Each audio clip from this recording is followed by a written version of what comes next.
All right, welcome everybody to the second semifinal for the Summer of Legends tournament finals here.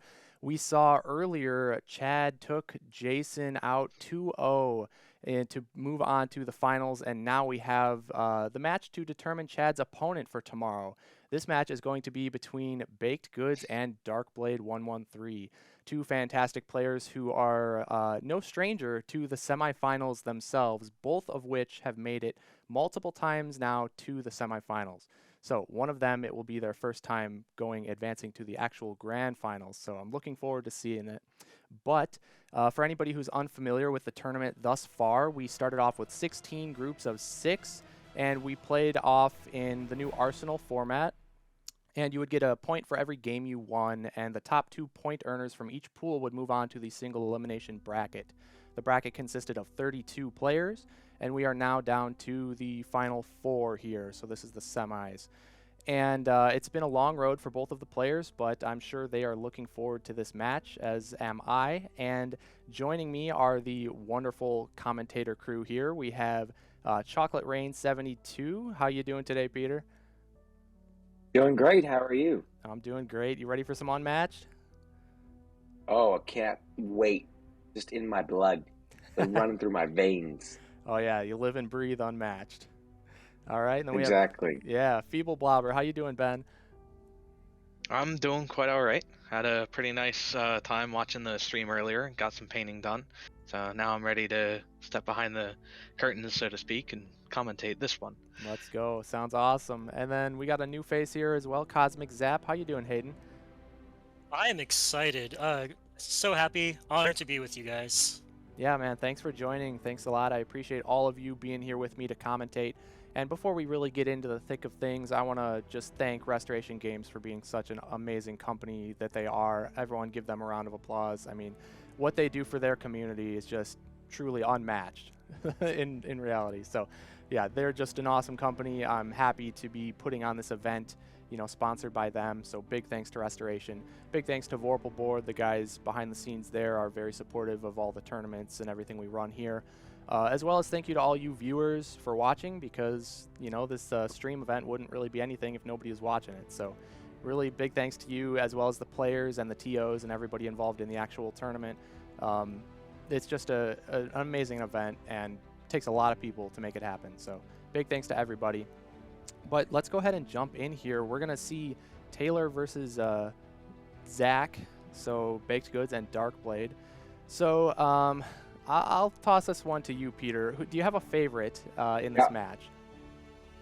You know, I do have a favorite, but I'm not going to say I don't want to be biased. It's in the shirt I chose. There's a hint in there. I don't want to say. Just, it's there. But you got 2 great players. I will say this. Hey. Baked Goods is on a run right now. He's on a tear. Darkblade, always consistent. So it's sort of, but Baked Goods, I had a feeling he was going to take this way back in the Arsenal preseason. He was just playing, he's just on it right now. You could just sense he's on a heater, you know? If this were NBA Jam, he'd be on fire. That's all I'm saying. All right. Yeah, wasn't he 10-0 in his group? He was 10-0 in his group, yep. And he was the one who took me out. So if I got to root for one, I think I got to root for Baked Goods here, because if you're going to beat me, you better take it all the way. And then, Peter, speaking of the preseason, you mentioned, Hayden, you actually hosted that preseason tournament, did you not? Did. Okay. That was a lot of work. Yep. So you got fun as well, though. you got a little bit of a taste of what it's like behind the scenes to run it as a TO. But yeah, so Taylor. There's much less drama. Much less drama. Yeah, that's nice. But yeah, Baked Goods, he took it to the finals, and he actually, I think he lost out narrowly to Lollipop Magnum, or Anar, who was on commentary earlier. So yeah, that was a close match. So Taylor he's ready to win an Arsenal tournament, I'm sure.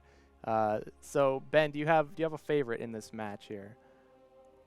I don't want to sound wishy-washy, but I really don't. Having played against Darkblade back in the top 16, getting knocked out by him, he's a very good player, very strong player. So it's not like he's he's gonna lose to Baked Goods, even though Baked Goods has had or he's not gonna lose easy to Baked Goods. I'll put it that way if he does lose, because Baked Goods, even though he's got a 10-0 win record, you know what a 10-0 says to me? It means that's a record that can go down with just a a single push. So That's right.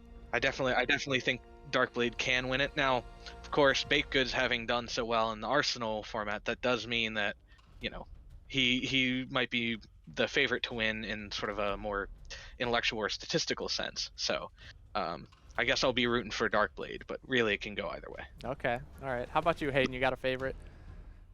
I'm gonna have to go with Baked Goods. Just through numbers alone, his N value is larger in games played. Just through ladder games, and then also he made it to preseason finals. Yeah. Yeah, the stats don't lie, right? So I think Baked Goods definitely has that going for him. But again, like Ben said, I mean, Darkblade is a very consistent player. He is also placed very well in all of the tournaments he's been a part of. Maybe not quite making it to the semis every time as much as Taylor, but still a very, very strong player, not to be underestimated. So I could definitely see it going either way. Now, as far as the rosters for the fighters, Ben, you said you played against Darkblade before. Do you have any kind of inclination on what he might be going for as far as his roster? Yeah, he likes Yanenga still on Arsenal, even though a lot of people have said she's sort of fallen out of favor because a lot of the Marvel fighters do okay into her, and her best matchups are usually those really good, those like top tiers that you don't usually see as often in Arsenal. But he seems to really like Yanenga. I was surprised. I think he took Yanenga round 2 against me out of during our draft. So he definitely will probably pick up Yanenga. And along the same lines, I think he likes Little Red a lot. I think he took her round 2 or round 3 as well. I mean, Little Red, everyone knows, is a decently strong fighter. She doesn't seem to be taken as often in Arsenal as she was previously because her good matchups are usually ones that get banned out, like Medusa, and or they're not played like Yanenga, or Sun Wukong, I think, also gets banned usually. But those are sort of the two I'd watch out for from Darkblade, at least from personal experience. Sure. The red and blue girls, I call them. So, Peter, what do you think we're going to expect to see out of Baked Goods then? Taylor's a crazy man. We all know this. If you've been in the community at all, if you're not, watch his videos, you get a sense he's truly an insane person in the best way. I don't think he would mind me saying that. So he could really go anywhere. Based on what I think Taylor thinks of Darkblade, I would expect some heavy hitters here. I wouldn't be surprised if Darkblade lets through T-Rex and Taylor gets T-Rex. I also know Taylor's been playing a lot of Yanenga, actually, as well, so I wouldn't be surprised to see him take Yan. I could see Bigfoot going into Little Red being a pretty common matchup here. I feel like Taylor's going to do something unexpected. I don't think he'll go full Gremlin and, take up Bullseye, which we all want to see, but you never know with that guy. Yep. He's very unpredictable. I think, similar to the match that we saw earlier, I think Taylor is more of a generalist, kind of like Chad was, and I would say that Darkblade is more of a specialist like Jason was.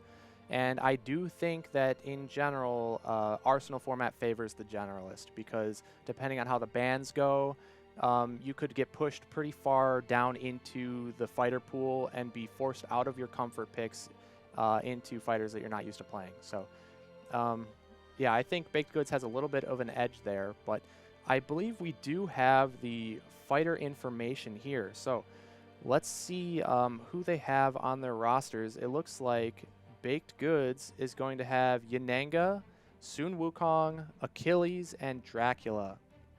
Darkblade is going to have T-Rex, Little Red, Luke Cage, and Bruce Lee, of all people. So, wow. That is quite an interesting roster there. I think maybe they were each thinking similar to what Peter and Ben, you guys have said, where Darkblade ended up with T-Rex, maybe trying to ban it from Taylor, and maybe Baked Goods ended up with Yanenga trying to ban it from Darkblade. Because sometimes that's how it goes in Arsenal, right? You pick something to ban it intentionally, and you end up playing it because if it doesn't get picked by your opponent, you never know. But Darkblade does get his little red, which is a great comfort pick for him.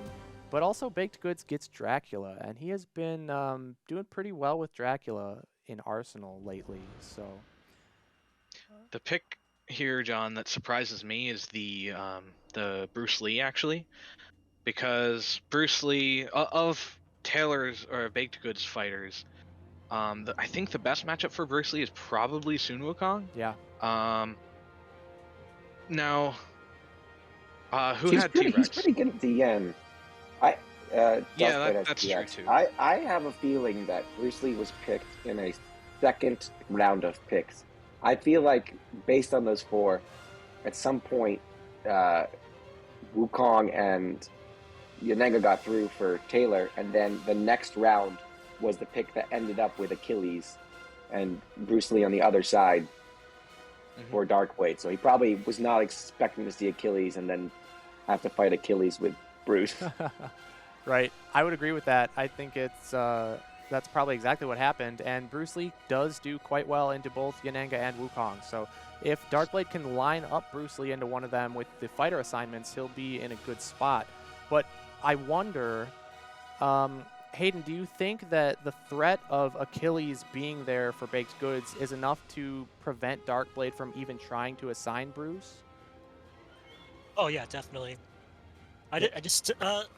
He only beats Yanenga if he gets 1-inch punch very early. The same with Wukong. Otherwise, like, he has to really get lucky with his combos, or he's just dead in the water. Sure. Yeah, it can be quite a volatile matchup for sure. So I don't know if we're gonna see Bruce assigned. I would lean towards T-Rex, Little Red, and Luke from Darkblade's end, and then from Baked Goods, you gotta probably think he's putting Achilles on disadvantage, I would assume. What do you think, Ben? Oh yeah, Achilles beats everything.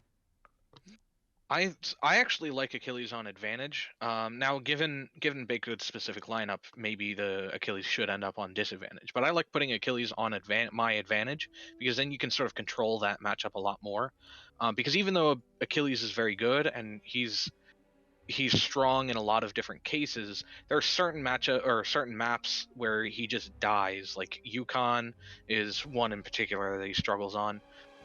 So it sort of depends on what the opponent is playing. Right. Now, I would... Go ahead, Peter. Going back to that, if we're talking about Achilles, if I were in Baked Goods' position, I would put Achilles on neutral, trying to get that matchup into Luke. I think that's the matchup you want the most. Red is okay. It's not a bad matchup, but it's definitely not the best one. I think what he's looking for is Achilles into Luke. And if he's predicting what Darkblade's going to do, Darkblade, being very confident with Little Red, may put Little Red on his disadvantage because he feels he can win no matter what, and put T-Rex on his advantage because that's what we all do, right? So if you think that way, you put Yanenga there, Wukong at your disadvantage, and try and get that Achilles-Luke matchup. Yeah, I think that's a great prediction. Just to piggyback off what you said, Hayden, about Achilles beating everybody, I think you're kind of right in this situation. I think that's a very strong pick into Darkblade's whole entire lineup, because Achilles is one of the best into T-Rex, and does quite well into Little Red, Luke, and Bruce too. So yeah, I mean, Achilles, what a pick from Baked Goods there. And it was probably kudos on the Dracula too. Yeah, Dracula as well. I mean, I think Dracula can handle T-Rex, as we've seen, as long as Dracula gets advantage. And then also Drac can handle Little Red and Luke just fine, and Bruce Lee's kind of a toss-up, that one right there. But I want to see a run back of Bruce versus Dracula on Hiorat, a throwback to the very first tournament that we saw Prospero versus Bug play that matchup. I think that would be really cool to see. So I think we're just waiting on the fighter assignments right now. That as soon as we get that information, we will pull it up on screen. But I think based on the rosters, if I had to choose, I think Baked Goods has the advantage based on rosters. Now, yeah, I definitely think he came out ahead with the For sure. way picks turned out. Yeah, that can definitely soon change though, based on the assignments, right? We Yeah. kind of saw that with Jason's match. I mean, his roster wasn't bad into Chad's, but the way it all panned out is definitely suboptimal.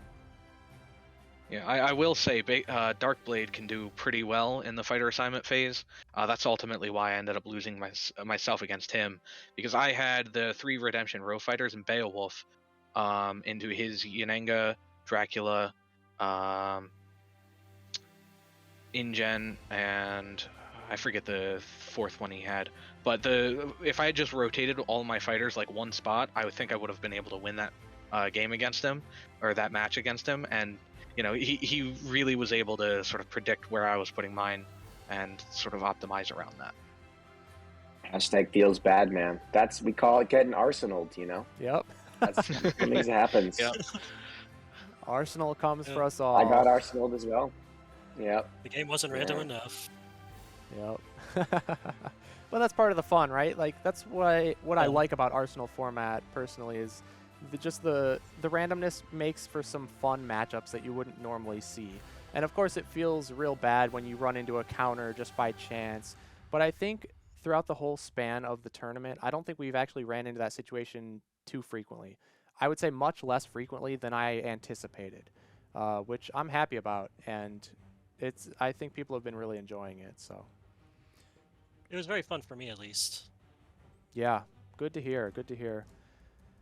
Okay. We got him in. Oh, So we have assignments. we have some assignments. It looks like Baked Goods chose not to play Wukong. Wow.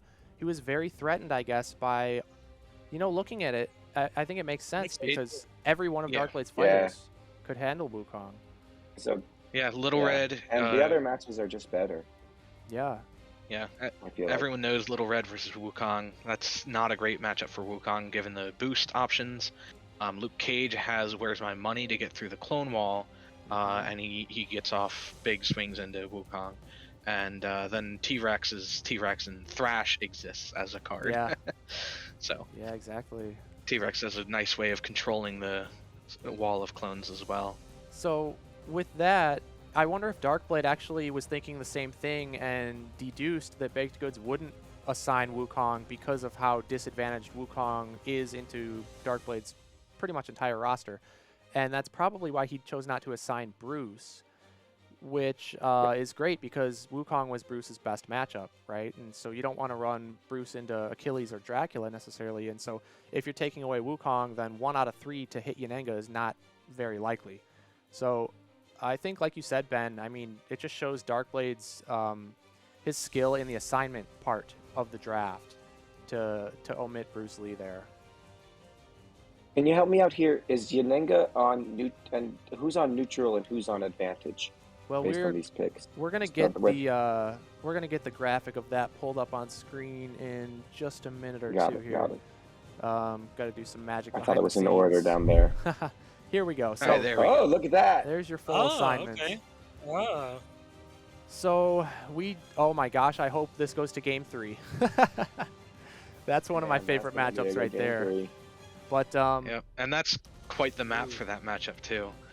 yes. Although Little Red gets to go first, and that potentially opens up Yanenga to get hit by the Thing. I know it's a little difficult. It might require like a specific Into the Woods scheme from Little Red, but it can happen potentially. So that's kind of scary. But yeah, wow.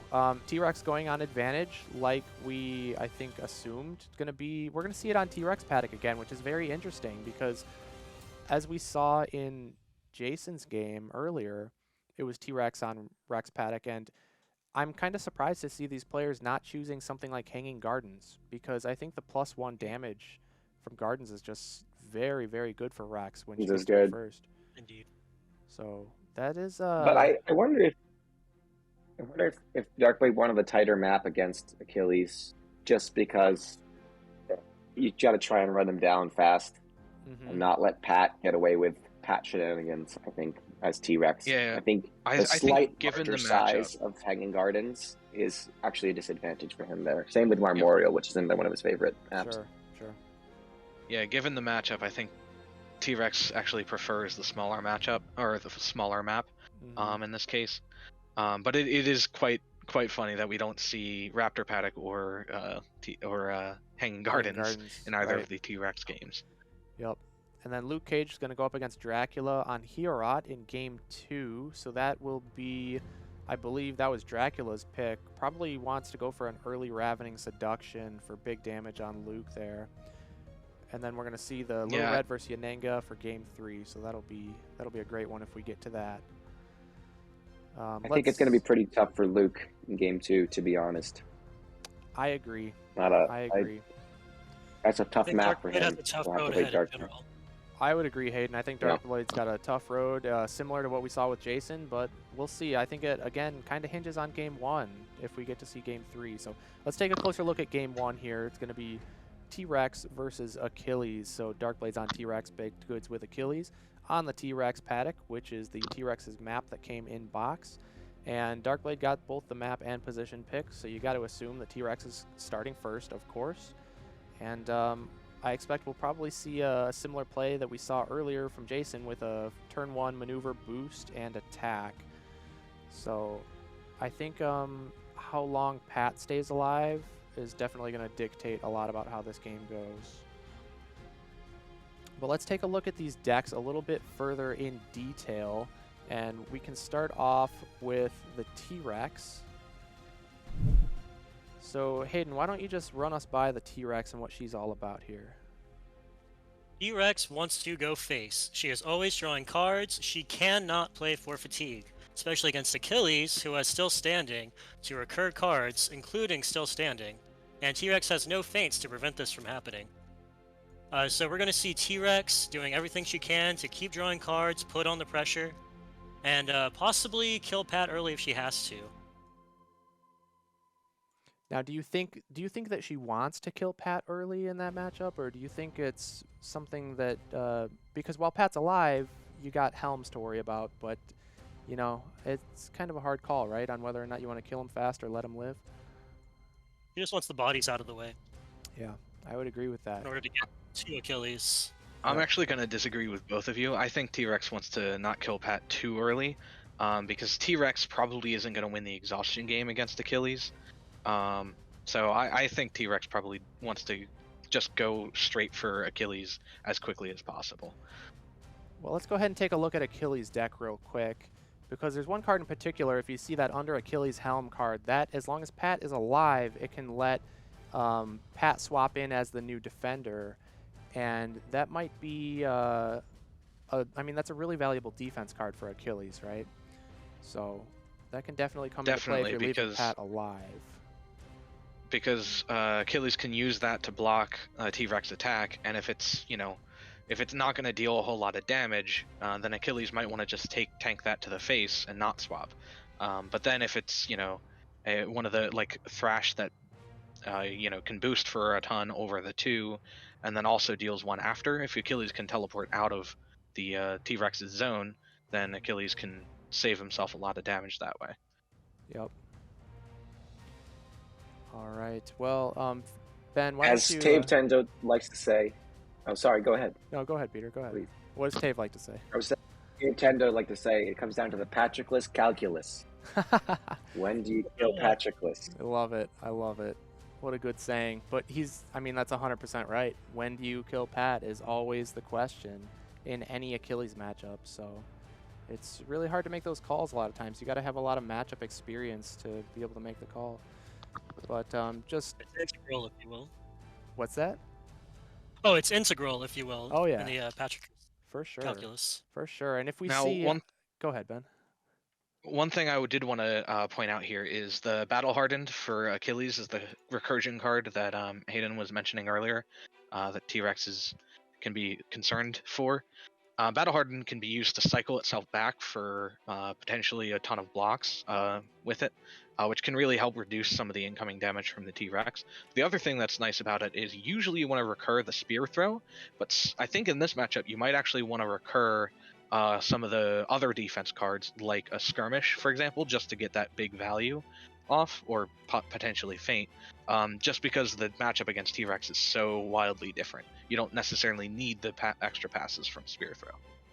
You could even go under Achilles' Helm just for the boost value to run away from T-Rex even better. Let's That's go a good ahead and- point, Hayden. Yeah, let's take a quick look too at a little closer look at the T-Rex paddock.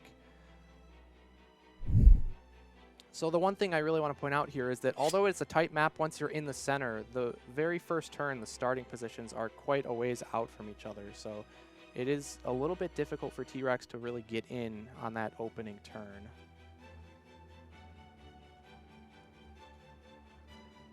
This is one of those classic mulligans for a specific card. You mulligan for the ripples in the water and nothing else, no matter what, on T-Rex paddock. That's me on every map. Just mulligan for turn 1 ripple. Yeah, I like it. Yeah, every time.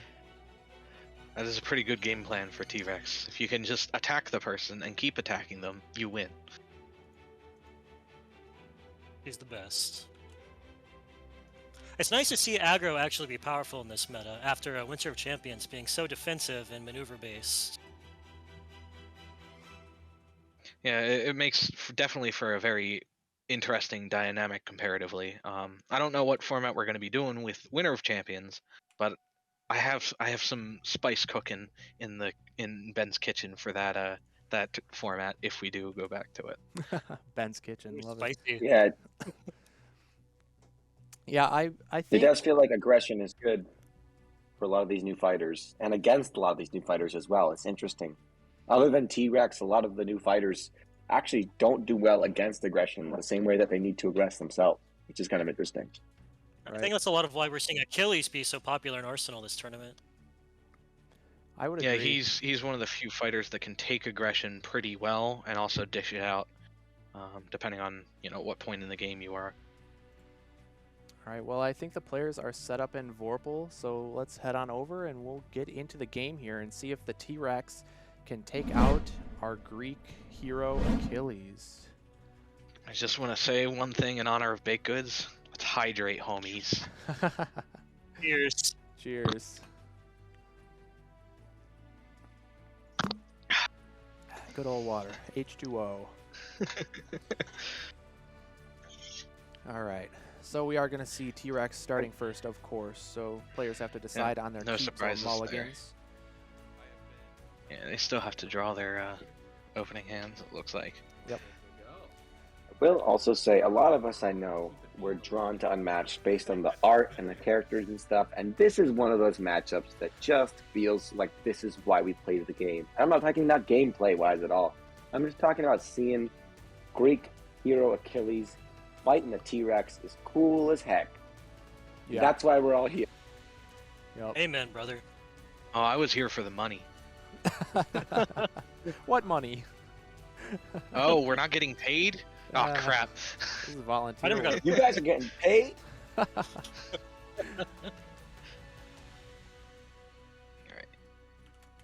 So what do you So think Achilles- Bacon's whole strategy is? Sorry, Ben, go ahead. I was going to say, so the mulligans here are pretty interesting because T-Rex, famously, we talked all about the aggression T-Rex can put out, but we also mentioned a lot of these newer fighters tend to fold somewhat under pressure. And T-Rex is, even though you usually want to run away from the T-Rex for a while, T-Rex, she doesn't have many defenses. I think 10 total in the deck. So that's one thing you really want to consider when mulliganing for T-Rex is how many defenses do I have and how many defenses do I need? Of course, we mentioned earlier, you might want to mulligan for the ripples. Another thing you might want to mulligan for is Reckless Lunge because it's a boost 4 card, which can really zoom you across the map and get up to Achilles turn 1. I think those are the things Darkblade's looking out for here. Now, interesting to talk about Ripples here because although Ripples is great, it's not going to get him a discard turn 1 as long as Taylor positions Patroclus well, which I'm sure he will. And it also won't let him attack Achilles specifically unless he also pairs it with a closer than she appears. So he's going to either have to attack Pat with a Ripple or play a closer in order to get up to Achilles. So that's kind of a lot to ask for. Yeah, I'm not particularly surprised about the mulligan decisions here. T-Rex, even though she's good, is a very mulligan-heavy fighter, in my experience. Yeah.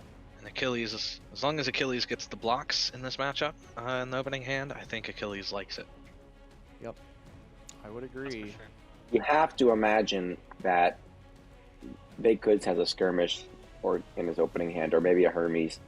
Achilles' heel is so bad in this matchup. It's something that I think we touched on earlier. But if Darkblade wins with a dinosaur who ruled the earth against Achilles' Achilles' heel, he will gain 2 actions. Correct? Yes. Not wrong in Yes. saying Exactly. that. Yes. Yeah. So he gains 2 actions, and T-Rex plus 2 actions is just gross. So that's one of Achilles' big blocks, and I don't know if you can even ever use it until all dinosaurs rule the earth are gone. Yeah, it's definitely a liability in this matchup. Not even just that, though, Peter. You bring up a good point in that Thrash, which typically is used as a block for T-Rex, it's a 3-value versatile, or might be 2-value. I don't remember off the top of my head. It can also be boosted, which it's not as bad as getting its after combat effect isn't as bad for Achilles as getting another action. But it still can deal a little bit extra damage, and getting the extra action on top of it. I don't think Achilles wants to be playing those Achilles heel pretty much at all this game, unless Darkblade runs through all the way through all the way through his boost cards. Yeah, but not only the boost cards, but you also have things like Commanding Impact and the one that ignores the value to get through the Muscle. heal as well. There's a million pounds of muscle. Yeah. I Yeah. actually don't think. I was just thinking, as long as he has a boost 3 in his hand, unless he attacks a terrifying roar or a momentous without having moved, I do not think he cannot beat Achilles' heel. Every single T-Rex card, well, except for Reckless Lunge. I guess Reckless Lunge is the one card you might attack with that wouldn't beat Achilles' heel. Yeah. But then you're still taking 3 Reckless damage. Lunge Yeah, that's a great point. and potentially first action terrifying roar, I think, are the only 2. Yeah. Boosting it with a I don't lunge. know Love why to you would see it. attack with Love to see it. terrifying roar. Yep. This is the same opener that we saw from Jason. Let's just hope he doesn't hit into a looking glass. If he does, I have some questions for Baked Goods. Oh yeah. Sweet. What do you think this we attack see is, the boys? maneuver Oh, they're boost. moving fast. Commanding Impact. Yep. Oh, Ooh. 15,000. that's muscle. He That goes was for a, the swap. I think I Oh. that was a good defense by think Baked you'd like to Goods. see that as Taylor. Yeah. I think you don't want Pat to die too early as Taylor. I think you want to take a couple attacks to Pat's face instead of to Achilles' face, just from a pure numbers standpoint, if that makes sense. Just having the attack not go into your hero, going to sidekick. Yep. As long as Pat can take 2 attacks, I think that helps a great deal. Yeah, and there are a couple choke points on this map. Like right now, if Pat were to be in the space, the yellow and green space to the left of the gray space T-Rex is in, then Achilles is very hard to reach. So there, as we're kind of seeing here, I mean, there's a lot of choke points. So Pat can be quite valuable as a body blocker. One thing we didn't So we see mention, I Baked believe, Goods. last match too, I want to point out real quick, is the little symbol that we see in the middle of the map, the little orange symbol with the exclamation point. Basically, that is something that Gary did, one of the TOs. I'm sure everybody knows Gary M times 6 from the Discord. But he went and he edited the maps to indicate which spaces were too far apart for T-Rex to reach both. Because being a large fighter, she is almost always occupying 2 spaces rather than 1, which is one of the perks of being large, as well as having an extended attack range of 2 spaces rather than just adjacent like most other melee fighters. So that's a nice little symbol just to help indicate which spots T-Rex does not reach across. That makes me surprised that he left Patroclus directly adjacent to Achilles instead of having a space in between. To avoid the reach of T-Rex. Right. But I guess it was unavoidable either way, just based on the size of the map. Right. Yeah, as we just saw, T-Rex maneuver boosted and not right next to Achilles, but two spots away from Achilles. Right, in attack So. range. Yeah, and You think Baked we're just going to did see the Pat classic die right maneuver here? twice. Are we gonna see Pat die? I don't know, Peter. Pat- Maybe. I Right don't think. here. I don't He think might. necessarily. Oh, there it is, Peter. Oh. There it is. Oh This is no. the problem. Oh no. Baked Goods is in Oh, dire straits here no. if Darkblade has a boost 3 in hand. He's got to, I right? have to imagine he did. I don't think you attack with dinos. Attack with that. I don't think so either. T-Rex has all but I think all but 8 cards in T-Rex's deck are boost 3 or higher. Oh, all but 11. If this were my luck, I would have no 3 boosts in my hand, personally. Darkblade's thinking awfully long about this. If you draw the right he must cards have at the right another time dinosaurs and play them. and the Reckless. Yep, he's Ah, using the there it Reckless. is. That's huge. I think you don't ideally want to use the Reckless in this boosting scenario, but he might be his only 3+ boost value. Could be. But something I want to point out is that if Taylor is defending with Achilles' heel, maybe that indicates he doesn't have any better block options in his hand currently. Otherwise, why would he play that, right? Because Peter, like you said, nearly every single attack other than the lunge beats over heel and gives Darkblade an extra action. So I think Darkblade's just got to go all in here. The one thing Taylor might have kept is Hermes, Blessed by Hermes, knowing that if he loses the action, he can get away from the 3rd potential action. And force an extra draw. That is a good point. Yeah, but... Darkblade did draw a card off of his dinos, correct? Just to be sure. He did, yes. Yes, okay. he did. Yeah, he had 5 cards to start. Looks like he's going in for another attack. Okay. So he has 2 actions available to him at this point. 2 actions. He's undoing his attack, I think. Yes. Yeah. He's changing his mind. So his hand's not all Ooh, schemes. I wonder what makes him change his mind before Taylor decides on the card. Maybe Taylor doesn't have anything and was bluffing to get T-Rex to run away. Change his hand. Yeah, I'm not surprised. Mind game.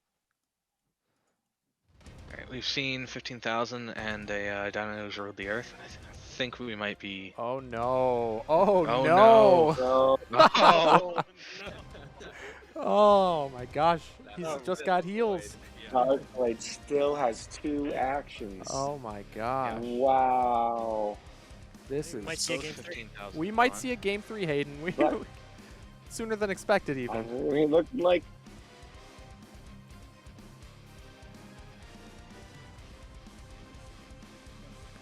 Wow. I do wonder if Darkblade, he might not have another attack. I mean, that's the thing. T-Rex has good card draw as a concept, but not that much in combat. Are we going to see a 3rd heal? Outside of the dinosaurs. That would be amazing. Oh, Wily. Okay. So Okay. Roar is going to prevent Achilles from moving with any effects, but that doesn't matter necessarily because the Wily fighting was used on defense. So dealt 1 damage to... Actually did not deal the damage because they are not adjacent. No, they're not T-Rex is adjacent. hitting with its reach. Yep. That's probably one of the reasons why Baked didn't block with the Wily up until now, is he probably wanted to get that damage off. Which perhaps that was a bit greedy of a play. Ooh. That's 6 damage into Big Achilles. damage. Although You that's have all to 3 imagine Reckless that- lunge gone. Yep. Yep. That makes it a little Darkblade looks easier so for happy. Taylor. What were you going to say, Peter? Have to imagine what? I had to. That was a good play by Darkblade, throwing that bait, terrifying roar. You have to imagine that last card in his hand is probably a scheme, or the blue card. Yeah. Just because you would probably attack with something other than terrifying roar, if you have it at that point. Yeah, well, this is actually one of the few cases where you do want to attack with Terrifying Roar, or at least you're okay with it as T-Rex, because it prevents, if Achilles had thrown a Skirmish, for example, Terrifying Roar would have prevented the runaway, because Terrifying Roar is immediately effect. Yeah, the only thing is, I don't think Taylor would be playing Achilles' heels if he had something like a Skirmish. I'd imagine that would have been played first. So This is also true. I think Darkblade made the right call there. Just he was just trying to hit for whatever damage he could get while he could get it, and just wanted to put the pressure on. Yep, and it definitely worked out because Achilles, famously high health pool fighter, at starting at 18 with 6 on a pat, is already down to 7. 7 and 3. And it's been it's the 4th turn total. Each player's had 2 turns at this point. Yeah. Pat Exactly. attacks. Do you think it's a That brother's is an arms, or interesting. do you think it's one of the Yep. Pat cards? I think so, Peter. I think it's the handshake. Taylor's going to push the Yeah, aggression right back at Dark. because T-Rex has only 2 cards in hand. I think you're right. It is probably the handshake. Ah, it's not. Ooh, you're incorrect. And it was that blue that we thought Yep. Darkblade might have had left in his hand. I think Darkblade is happy to see this though instead of a handshake because it lets him kind of just, if he wants to, take a double maneuver turn or just a maneuver and attack turn, just to kind of even up the hand count here because he is at a bit of a disadvantage. So he's debating whether or not he wants to boost his "you're just making her angry" defense to match the Battle Frenzy's 3 value, because then the blue will go back to hand and it'll save him some damage. But the problem there is it's converting whatever card he's boosting with, which could potentially be damage. It's just converting it into more defense, which may or may not be what he wants. You don't I really think with the want to way refer this things card have, either because it's low boost value. Right. Yeah. I don't think at this point, the way things are going for Darkblade, his out is to survive. I think his out is to just kill Achilles. Yeah. So if that last card is anything offensive, I don't think it makes sense to boost here. Right. Like if it was something Just like in commanding case, what if the next impact. card he draws, or momentous shift? You need that on offense. If he draws, like a Ripples and a 16 million pounds of gut instinct on his next 2 draws, and he had boosted with an attack, he's going to regret that for sure. Yep, because Achilles only has 1 unknown card, right? He took the last attack, so I imagine that, he's got maybe max of 1 defense card in hand at this point because he took 1 maneuver. So I think Darkblade just wants to just pile on the aggression. Yeah, and keep on going. It looks like he just took the 4 damage instead of boosting for extra. I think this is a turn I would like to see him kill Pat right here because it's an easy kill. Just get him out of the way, put Taylor down to 1 card in hand, and then Achilles really has no more good blocks at that point because there's no helm available since Pat would be dead. So I want to see him kill Pat right here. Yeah, and this is why I mentioned earlier you probably don't want Pat to die too early as Achilles because, early game, Achilles doesn't have great card draw, so early game you're constantly trying to run, and you're probably, like Taylor's in now, you're probably in a situation with fairly small hand size. So just losing Pat early seems like a rough place to be in. Yep. Although, if he does kill Pat, then he gives Achilles the angry buff, and then potentially Achilles may just run at T-Rex and start smacking her. She is only at 14, so I could go down quickly with a couple of the bonus attacks. It'll help defensively because you still draw cards when you win a defensive combat as Achilles. Yes. Yep. One thing to note, Taylor still has all 3 feints. However, unfortunately for him, Darkblade also still has all 3 commanding impacts. Right. Which is not what you want to see. Darkblade's already used a lot of the cards you want to feint. So I have to imagine Darkblade's going to go hard on those commandings if he gets them, as opposed to his more feintable attacks. Yep. And that might be what ends up killing Taylor in the long run. But I think if you're Taylor, you probably see your win con as something very different than you did 4 minutes ago, right? Taylor's win con now is kill Pat as fast as possible and kill the T-Rex before it can kill you, which Achilles is one of the few fighters who can do that. Yep. But it's such a different world than we had it sure is. A turn ago. Definitely. So Darkblade's just kind of debating on his maneuver positioning. I think he might actually set up a double maneuver turn and just take a good ripple position.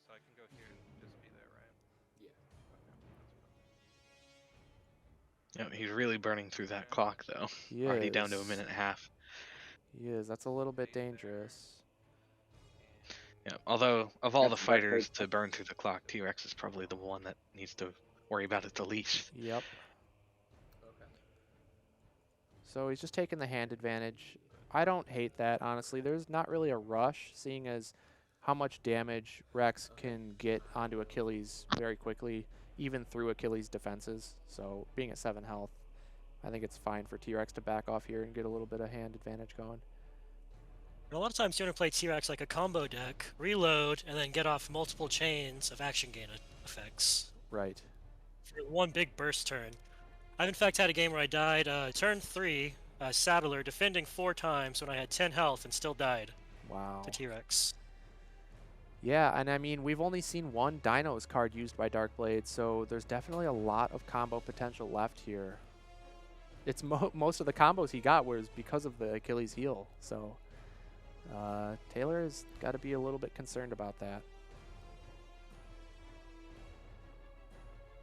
I think that Hermes card you mentioned, Peter, is going to be crucial for Taylor. I think he's going to need that at some point to escape a combo, because Skirmish, you have to win the combat in order to get away, and that's, again, just not likely to happen against T-Rex, so he's definitely going to be looking for that It's not likely Hermes. to happen unless the skirmish is thrown as a angry Achilles attack, which at this point it might, because it would let Achilles dance just out of reach.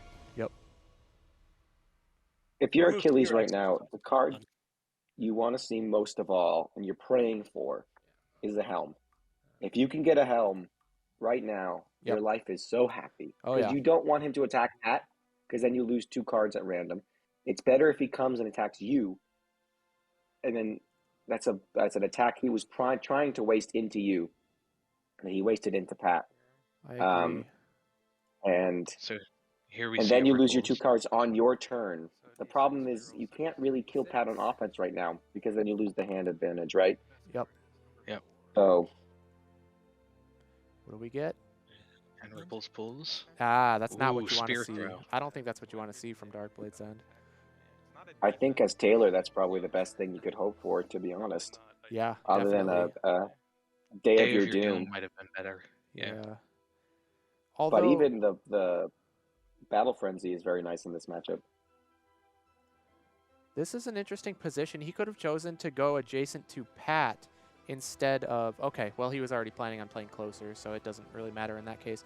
I was just going to say he could have put himself adjacent to Pat instead of Achilles and attacked, but honestly, Pat is more of an offensive threat than Achilles is, so... Either way, he's just going to back when off. Achilles is...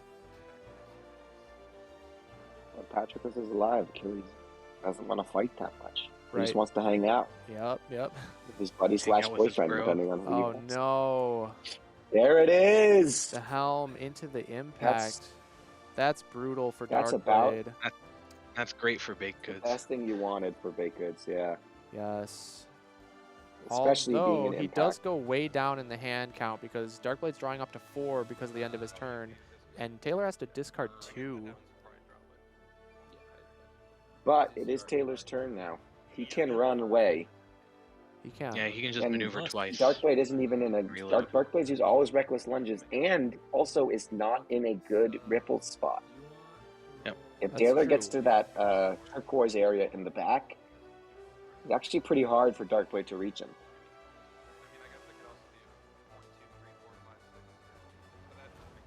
So, we'll see. Gonna be a lot more running, and probably a lot less attacks, actually. Yeah. Now, here goes the roll. I'm saying it's going to be the middle card and the right card. Oh, you're already wrong. I was not that. Not pretty wrong. All right, a feint. Oof, there goes a feint. You want to see Hermes or a double attack, I think, if you're Darkblade here. Yeah. Those are, I think, the two I most don't valuable know. The feint cards. is pretty good. It's not as... We It's already still- mentioned earlier that feint's not quite as useful now because of how many right. commandings are left. So Yeah. there's the double attack. Well, That's huge. it could have been worse, could have been better for both of them. The Would have been best for Baked if he lost the some of the remaining pack cards. Would have been best Yeah. for Darkblade if Achilles lost. The test for weakness was a pretty good discard for him, but it would have been better to lose something like a skirmish. Yeah. The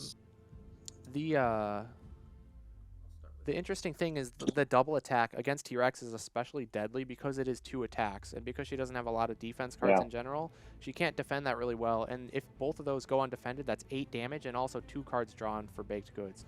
So I think Darkblade's happy to see that double attack gone, especially even over something like a Skirmish or a Brothers in Arms, because the Skirmish and Brothers in Arms can be stopped actually full blocked with a boosted Thrash.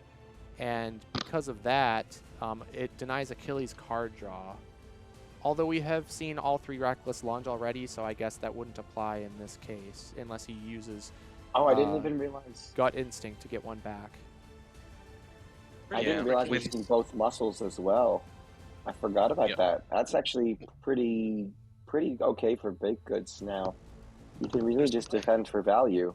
Yeah, I think Achilles is actually in a good spot here. And he's definitely up in the deck count with 18 to 14 currently. Yeah, Achilles is definitely in a better spot than he was a few turns ago. Just as they say, as Tave said, you know, it's all about that Patrickless calculus. Yep. I think this shows to me that Baked Goods has 3 good cards in hand, because I think if he had a Pat card there, he would have boosted to the green corner above the Jurassic Park logo. Just to get farther away. To get farther away and remove the chance of ripples. Because right now, while Darkblade can't ripples discard, he can ripples attack. Right. Yeah, but at least he avoids the random discard from the ripples with this positioning. So. I just feel like if he had Day of Your Doom or something, there'd be no reason not to go to that corner. Does that make sense? It does. So we see 65 million years come out here. Used to boost here. Oh, it used to boost. Oh. That is actually a bit of a surprise. I would have, if I were Darkblade, I probably would have pulled back a Reckless Lunge to get that boost 4 threat back. But I guess he thinks I would need to get in the damage now before Achilles starts smacking me and drawing a bunch. Right. It's got to be a Hermes if he's got it. Oh, Skirmish. Nice Oh. Shift over Skirmish. We'll beat it 5 over a 4. Shuts down the Skirmish after. That's a huge deal right there. It stops the draw, and it stops the Achilles from moving adjacent to the T-Rex, ready for a double attack turn. So Taylor is still very much in danger with this low hand count, and with I think 3 more copies of Dinos left for Darkblade. It's very scary for Taylor to go in.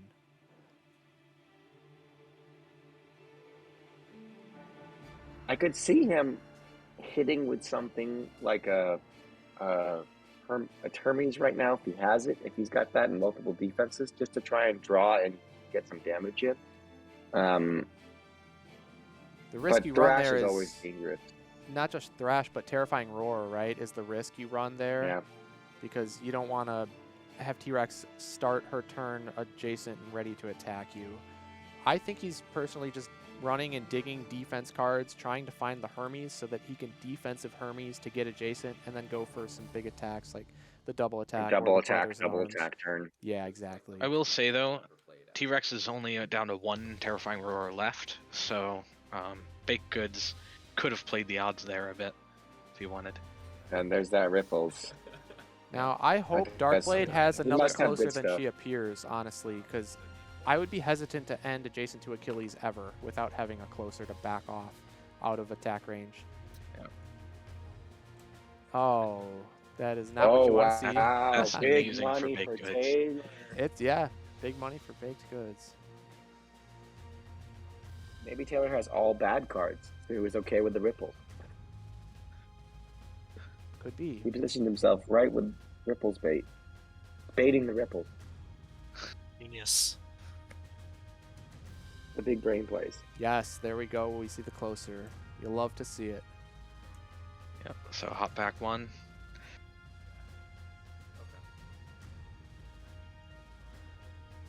Oh, I like that positioning. Instead of going back to the no double spot, getting himself in a place where he can move and ripples more from more angles. Yep, and it also cuts off Achilles from escaping, right? He's got to run the long way around if he wants to get away.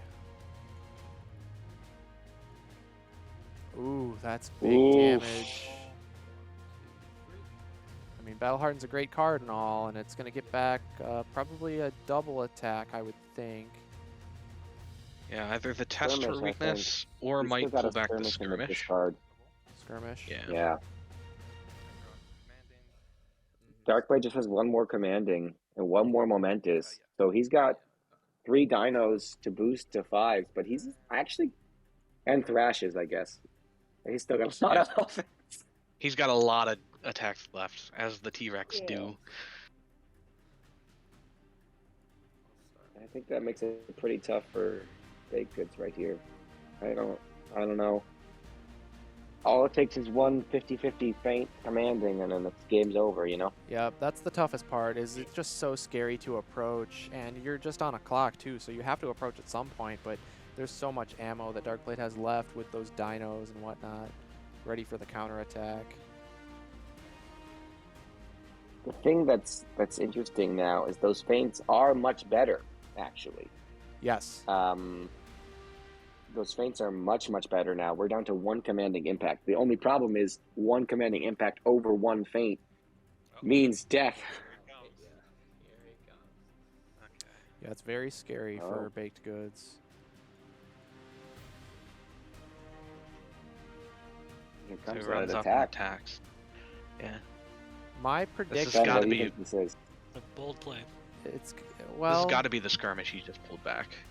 What if? Yeah, but what if he attacks into a roar, right? And then the skirmish doesn't even get the effect, and could be disastrous I using mean, a yeah, block card like that to attack with. I think John Bake has to just play for the odds here. Like, if he gets terrifying roared, then yeah, sure, he might lose now, but he's gonna lose anyways if he doesn't get these attacks in. Yeah, So I agree, and that's a great point, and that's something that high-level players really can recognize is the current game state and what is their true win condition, right? Because there's no point in Taylor just dragging this out. He's going to lose in the long run. He has to actually deal the damage back at T-Rex and take her out before she can get him. So that I is a risk great this point. is a double attack. I think it has to be a double attack. You get 2 cards out of Darkblade's hand, potentially 3 if he wants to boost. Otherwise, you're getting 2 cards instead of a maneuver, which is just get you 1 card.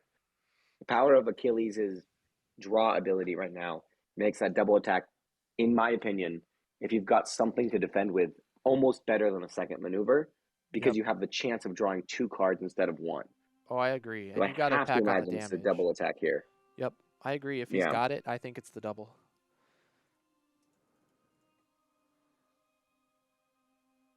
Ooh, it's a handshake. Oh, go for we were all wrong. Everyone was wrong. Well, then there's a shift gone, because that's another good offensive card that Darkblade no longer has access to. Yeah, that might have been also the only defense Darkblade had in hand. Yep. Because I think, you know, if you're thinking like we were, if he had that blue defense, you play it there, right? And if you've got Thrash, you play it there. So he probably doesn't have either in hand. Mm-hmm. Now this is And a really interesting probably would have spot. thrown terrifying roar. Oh, sorry, John. Go ahead. Oh, it's fine. Interesting spot, though, by Darkblade, because a single maneuver isn't going to get him away from Achilles based on the way Rex is currently positioned. But it looks like he's just maybe going for the kill here. He's grabbing back muscle. Gonna say, well, do you got the feint, Taylor? Better have it. Also might be baiting out a feint to try to kill with commanding, too, because he still has 1 left. It's going to come down to a 50-50 for Taylor if he's got the feint. Oh, wow. This actually plays into Darkblade's advantage with it not reaching both, because now there is a space of gap in between T-Rex and Achilles. That's what I was trying to say just a second ago, was that I didn't think Darkblade would be able to get away from adjacency due to the way he was positioned in this little triangle. But because of Rex not reaching, that's actually so good. And there it is. And there it is. Oh, GG. GG. He did not have the feint. All right, let's listen in and see what the players have to say about this. First with this, because it would let me potentially boost over with this if I felt I didn't need it, and then maybe keep attacking. But yeah, I felt like just going for it was the right call. I still had the opportunity to do stuff, if not. But I knew you had a skirmish, right? So I know that most of my big values aren't going to get through And so this was like, I basically forced you to have the feint, and you still had 14 cards left in deck, so I was like, it's probably my best shot at being able to get past it. That was crazy. Yeah, that one turn, the only thing I had in my hand was 2 heals and a wily. And I was like, well, I was hoping that didn't happen. But yeah, my initial hand had like, I think one of the defenses and maybe one of the schemes and like a dinosaurs and a commanding, but I was like, I don't really like this. And then my mulligan had 2 reckless lunges, a 15,000 pounds, a dinosaurs, and I think closer, something like that. So I was much happier with that hand because it let me. Oh, it was a shift, not a scheme. So I was like, I boosted in. I could have maybe attacked with something else if I thought that you maybe kept because you had a pat switch, but it worked out fine ultimately. So yeah, I was not happy to see you have both feet and the lunges, all 3, in your like top 10 cards. Yeah, no, that was really fortunate. But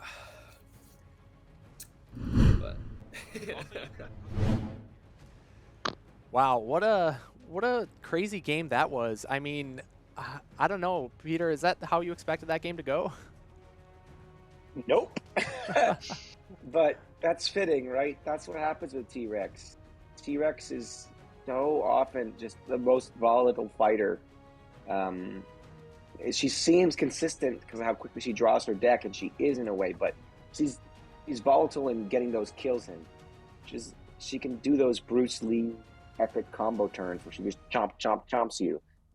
But you know, if Darkblade goes in there, even with Taylor's force, and let's say he attacks with that reckless lunge, because that's the only thing he has to attack with, Taylor would have survived, and he might have won that game very easily. Yeah, very volatile. And kiting with Pat and stuff.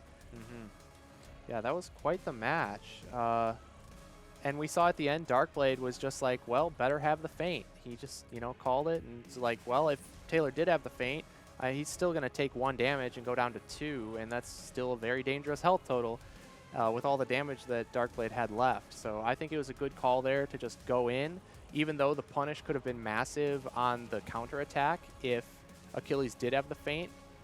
At least Darkblade, though, had the 1 Thrash with Dinos in hand to boost with for a 5-value defense if he really needed. So I don't think he was necessarily in danger of dying to the counterattack. So with that, I think he was correct to go in there. But what an ending. Wow. I guess the map paid out for him. I really thought that Hanging Gardens would be necessary to get that extra bit of damage, but man, when the combat interactions go so well for you like that, and you get a triple or quadruple attack turn over Achilles' heels, I guess you don't need any more damage. Yeah, she's always closer than she appears on that map. That is definitely true. All right, well, we're going to be going on to game 2 then, which is going to be Luke Cage versus Dracula. So let's take a closer look at that matchup once again. We can bring up the map. I believe it was Hiorat that they were on. Hiorat, yes. So Luke for Darkblade, Dracula for Baked Goods. And it's Baked Goods' advantage, so he got the map and position pick, as we can see, because he was the follower. And Ben, who do you think is favored in this matchup here? It's a tough one. Dracula suffers from having not a ton of blues and purples in his deck, so Luke Cage's a sea of reds can really, overwhelm Dracula's rather lackluster defenses. But Drac has the advantage of, I believe, at least 5 schemes that deal damage, 2 Prey-Upons, and 3 Ravening Seductions. So that sort of direct damage into Luke plus his ability can really help him out against Luke. So I think ultimately this will end up being Drac favored. But it will come down to if Luke can take care of some of those sisters or not. Okay.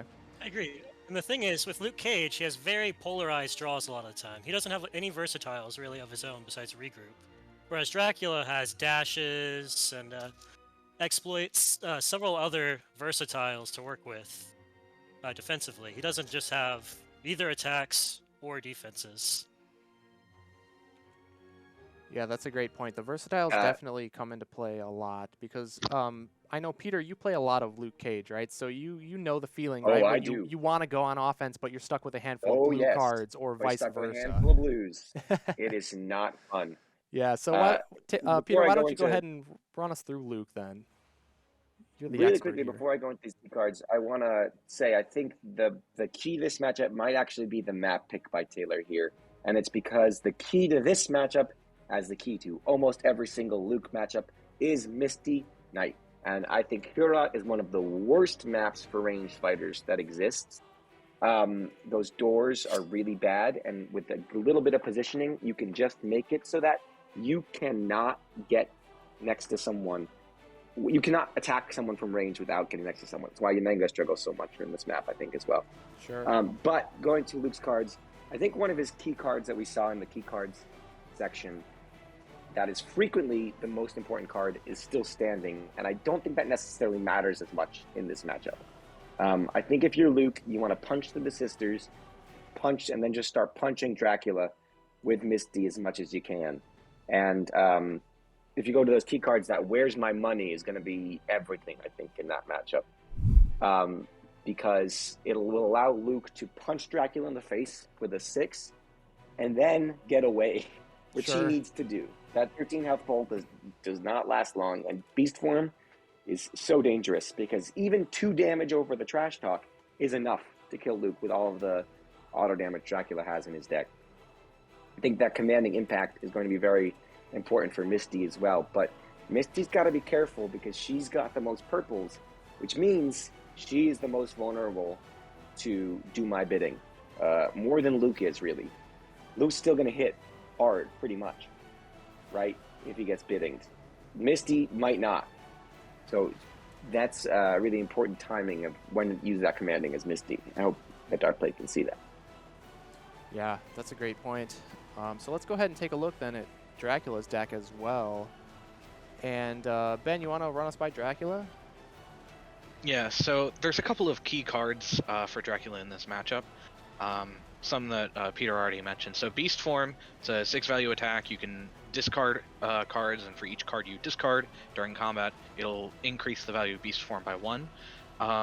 Even if you don't get to, pump it up at all against Luke Cage, because the highest block value in his deck is a 2 for Luke Cage himself, with his ability factored in there, he's usually blocking 4, so if you get this Trash Talk, that's 2 damage. So across both your Beast Forms, that's probably 4 damage going to Luke Cage, and then you have to find 9 more damage.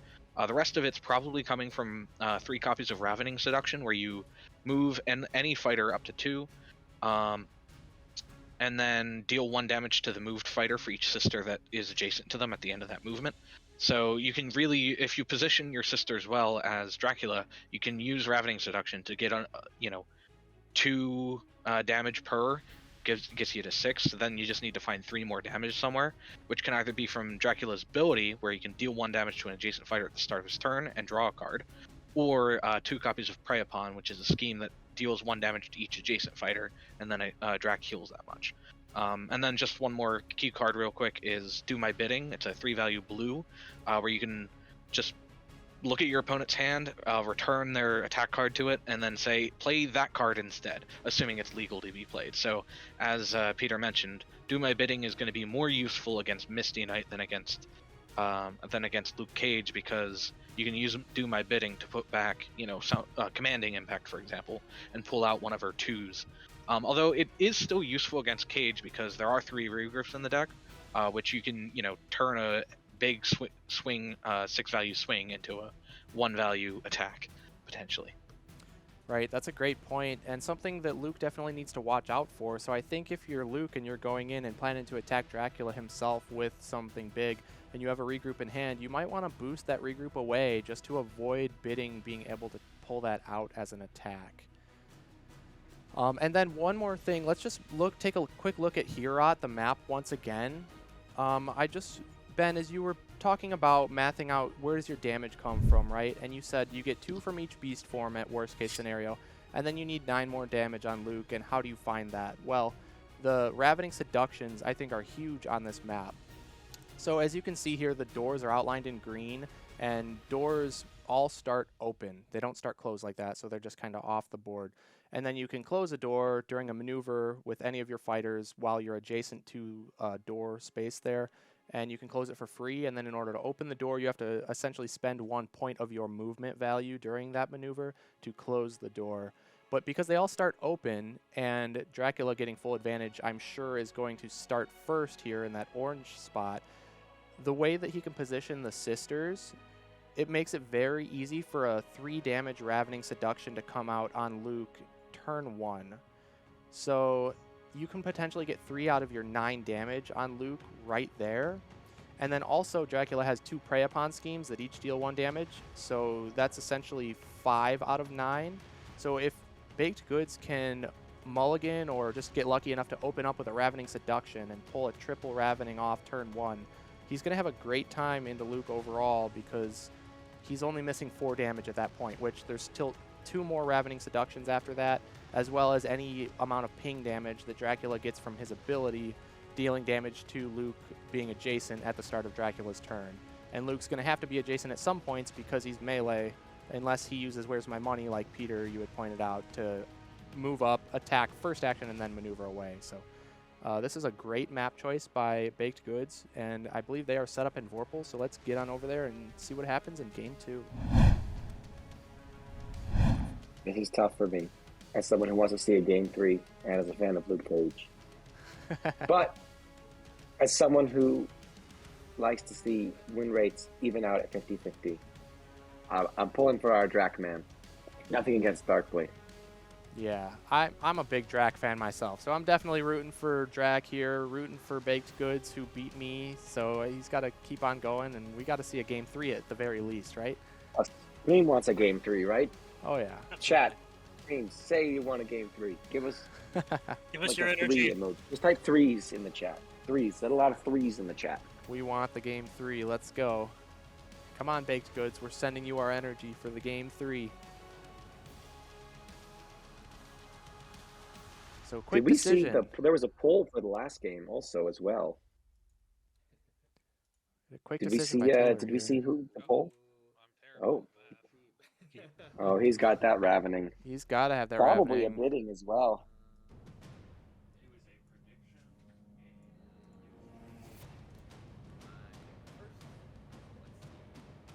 So the chat predicted heavily against against T-Rex in that last matchup.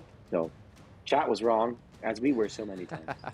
Yeah, I'm not super surprised though. I think, you know, with T-Rex having full advantage, that always swings them any matchup pretty much slightly in her favor. So here we see Now, the sisters set if up for you're- that Ravening.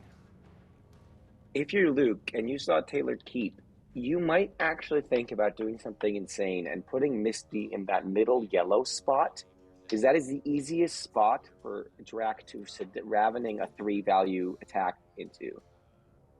Right. Oh, no, I guess he can do it from the left, Well, the left door either way. No, maybe not. I think you need to put Misty in this red and yellow space that's adjacent to 2 of the sisters. If you put Misty there, I don't believe Baked Goods can get a 3 damage Ravening because Misty would be occupying that space. He could get a 2 damage Ravening by moving the sister next to Drac, above Drac in the orange, and the sister way up top into the red and yellow. Oh, yeah.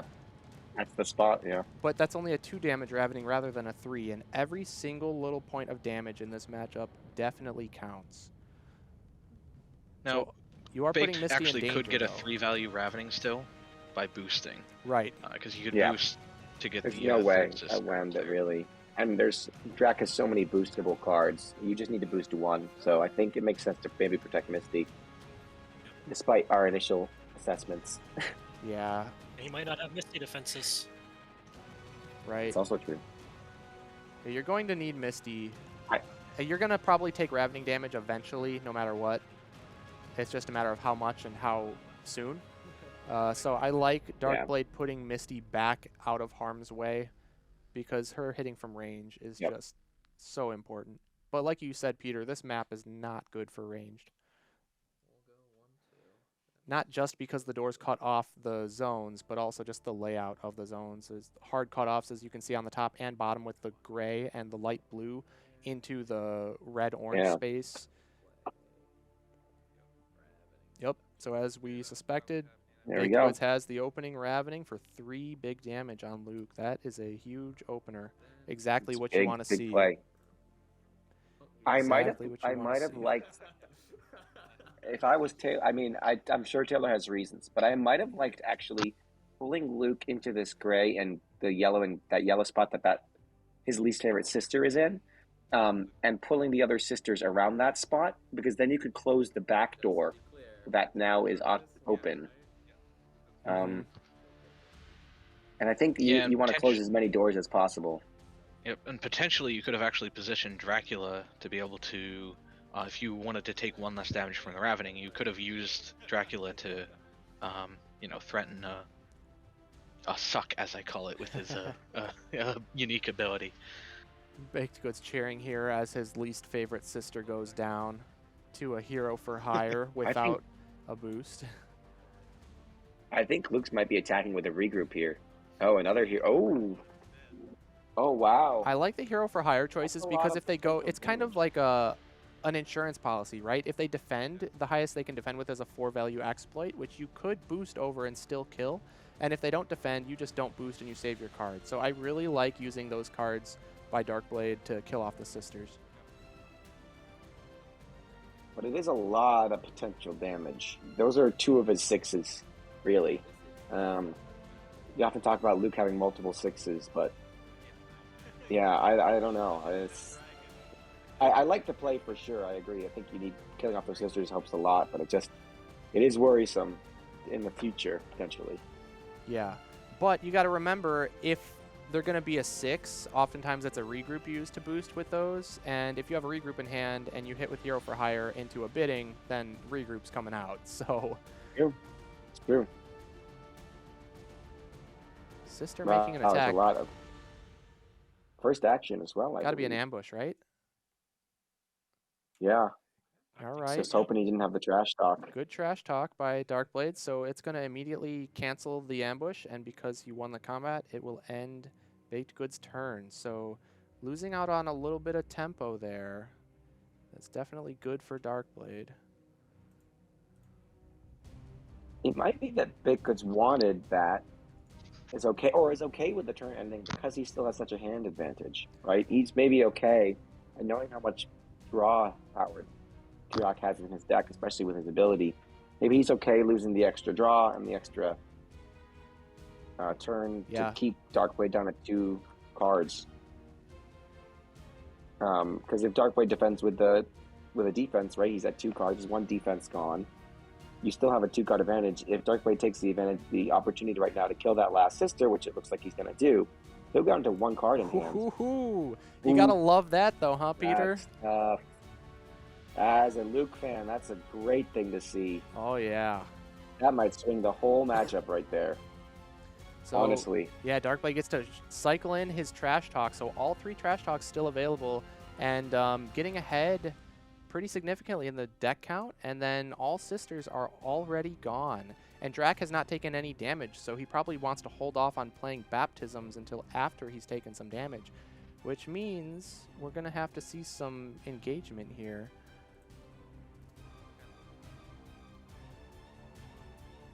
Luke is at 2 cards, though. It's a very high chance he does not have a defense right now. It's going to be way harder to land the second still standing with no sisters around. That is true. Yeah, that's true. Well, I think Darkblade probably just holds on to the second still standing until after Drac plays BAP. The other thing to keep in mind is Drac doesn't want to play BAP until he has Ravening Seduction potentially, because he still needs to find 10 more damage. He only has 6 guaranteed right now through 2 Prey Upons and 2 Beast forms. Yep, he definitely needs the ping damage, but Misty is alive and well at 6 HP right now.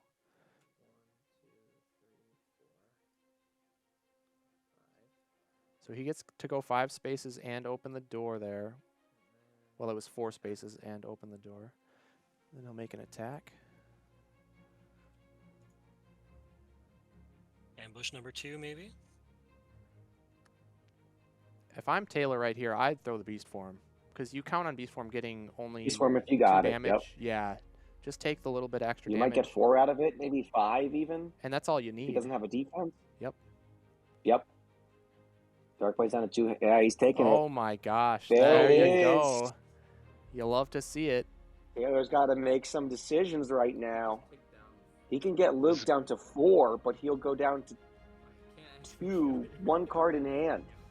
Which, if he's got a dash, maybe you just do it. You do it. You do it 100%. You get him down to 4 so that your next Beast Form and 2 Preyapons are lethal confirmed. And then you just play defense from there and you dig.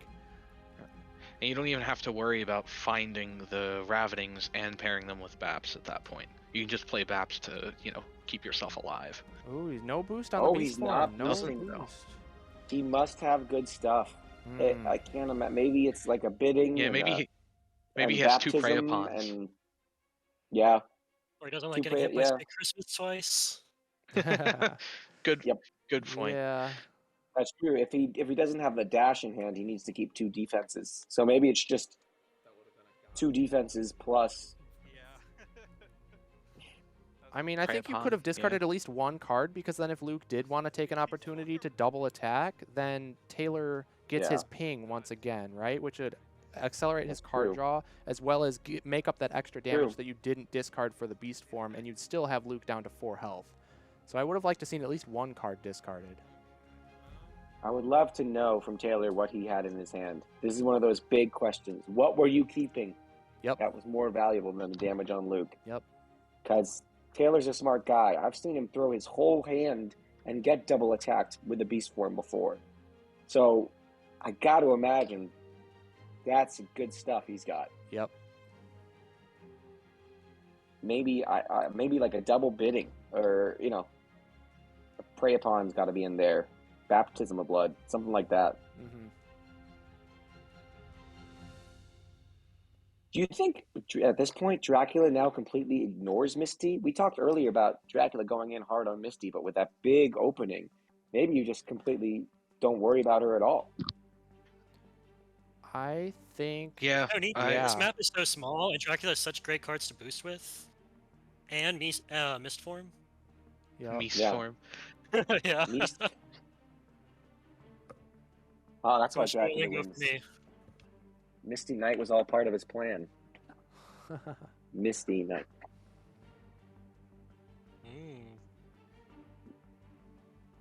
We should make a Dracula Luke combo deck with Misty Form. Or if you were a team, the 2v2 league, the Luke Drac team's got to be called Misty Form. Misty Form. Copyright that. Trademark it, I guess. Yeah, copyright. We'll see that when you join your next team league, Peter. Sounds good. I'll join with Taylor. There you go. The Misty Form. Yep. Interesting that he left that Darkblade left that light blue open there, considering that Misty is not in range of that. Maybe he doesn't have anything to attack with as Misty, or maybe he's just not worried about Taylor coming in on that side. Or maybe it was, it couldn't have been for maneuver range, because he's right next to him with the door there. If I'm Taylor, he's taking a double maneuver turn to regain his hand, but you have to look at that and say something's interesting with that positioning, right? Something's happening with Luke's hand where he doesn't want to get Misty able to be attacked or able to attack, even. Are you talking, Peter, about the closing that door? No, Luke left himself open on the bottom blue in a space that was not in Misty's zone. Right. Yeah. So Drac could have ran in and attacked Luke without being punished by Misty at all. Mm-hmm. Yeah, I think he just wanted to force Drac to have to boost with a higher boost value. I think so too, but he could have still left Misty in the zone at the bottom. So maybe Misty has no defense in hand right now. Right. But now that's 2 cards later, so who knows? The whole world has changed. You're right. Things change so quickly, right?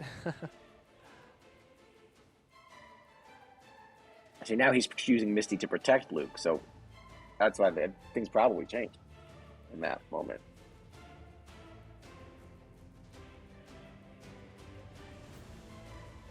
So It's interesting, Taylor just taking a double maneuver turn here. yeah, definitely playing defensive. I mean, he knows his win condition. Honestly, he can still confirm lethal if he gets all the right combos of cards, because he can get 2 damage from the Beast Form, 2 from the Prey Pawns, which puts Darkblade at 2 health left, and he can do a Baptism into Ravening over the course of a number of turns, of course, but he does still have the damage confirmed to kill Luke. Yeah, I think Maybe time that's is why on he didn't. Big Good side here.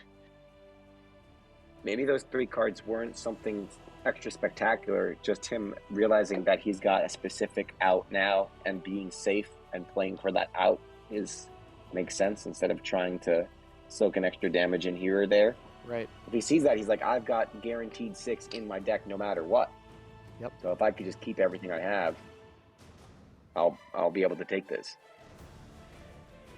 So I think if I'm Darkblade, I go in with a Misty Daughter of the Dragon here. Yeah, you got to send Misty in to do the dirty work and get that damage. But also, Darkblade might want to try to avoid a situation where he can get Ravening straight from a Baptism. This is one of those 3 cards Taylor kept, and it is the bidding. Although we just See saw if there's the a pushback or a regroup regroup boost, in hand. Yep. but there may be a second one, so we'll see Or what a happens. pushback would be very We'll nice see for in a moment. Oh. I saw a lot of blue. Oh, Nope. all right. Pushback is There's not the pushback. bad. So really, I have 2 choices. Impactor. Yeah, I think get paid is the thing. Oh wait, this It's is Misty Misty, attacking. yep. So yeah, So can't only even 2 block Misty. options, either the commanding or the pushback. I think you don't want to take the damage right now. Unless you have I the think baptism, I you'll be think if fine you with- have the baptism, you take the That's 2 true. and then you baptism it back immediately, Then and just then use just the baptism do the immediately. Ravening, Yeah.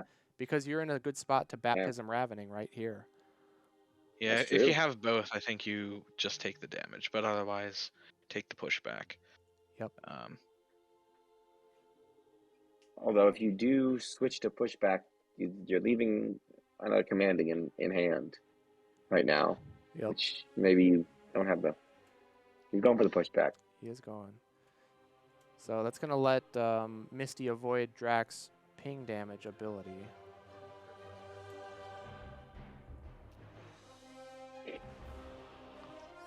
But we And see only it's- Trash Talk in hand for Luke. So if Taylor also has a Mist Form right here, he could Mist Form, attack with Beast could Form double over Beast- Trash Talk, and then attack with something And- like Exploit for Exploit, 2 you get damage. an extra 2. Yeah. There's a lot of Um, ways for Baked Goods to finish off Luke here after that early Beast Form. I mean, yeah, if he has an exploit and a mist form and a beast form, you get Luke down to 2 guaranteed. And then it's just Prey Pawns from that point. Yep. Or even pings. Yep. Then Then it's just Luke can't run and attack at all. survive. Yeah. I think that's where I want to show. The big scary man. Mm-hmm. Although it is funny thematically that Luke Cage is bad to Dracula. And I don't think Dracula's fangs can bite through Luke's skin. Yeah. If there are any big Marvel fans in the chat who know better, I'm pretty sure Luke's skin is hard enough to not be able to be bitten. Especially sister fangs. Maybe Dracula fangs are a little bit stronger, but But, you know, definitely not the sisters. but everybody's after Drax money, you know? Luke, Moon Knight, they're all That's trying true. to get Drax money. Oh, there's that misform. Maybe he's Yep. got the thing we just talked about. Oh, he's got to. Oh, and that's one of the cards he kept. So he probably kept a bidding and a beast form instead of sacrificing one of those to the beast form. So you Other got to beast think Darkblade has to throw his Trash Talk here, because if he doesn't, he's just taking unnecessary damage. If he throws the Trash Talk, even if it's a bait, at least it ends Dracula's turn, adjacent to Luke. Yep. So it's going to be I think it's the Beast Form coming out from Taylor, but It that might has have to been be. in It has hand to be. with the other Beast Form, and part of the reason he didn't want to discard, you know? The one thing that's interesting about Trash Talk is you can't even bait it. Because if you bait it, it ends your turn. Yes. Right? You can't You have to bait bait it Trash with like Talk. a commanding impact or something like that. Right. You know. Yep. So there it is. there's the other beast form. And I am sure we will see 2 an more exploit damage. right here. It's gotta be an Exploit or exploit. Maybe potentially an ambush. If he has an ambush in hand, it's not. I mean, it'll only be 1 damage, but it's still an extra damage. Yeah. And it gets he a knows card it's- out of the way. Might be 2 if he Yeah, pulls Sweet get Christmas paid. are recommending. That's True. true. It could be 2. I expect an exploit just for confirmed damage.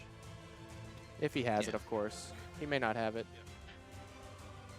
Yep. Darkblade's thinking long and hard There about it that is. block. There. There's the exploit. Like And- clockwork. All right, chat. We were wrong about everything last game, but we've been right so far. Oh, yeah. Yeah. We are in Taylor's head right here. So now it's just survive and get the 2 prey upons. That's it. Yep. Or Baptism Ravening Well, plays. The issue Baked Goods might face here with the Prey Pawns is he has to get adjacent to Luke Cage. So Darkblade can still outposition him potentially and body block with Misty Knight. Well, I think he's So- just going to wait for Mist Form double prey upon for lethal. It's for double prey upon. Yep. We do have confirmation from the chat from Dad Chowder that there is a comic where a vampire breaks their fangs on Luke's neck. So Wow. Ooh. Can I tell you that? Well, then maybe those prey upons aren't going to be quite lethal like Gonna Baked do Goods so much. thought. This is my opening. guess what? Actually, that card does nothing.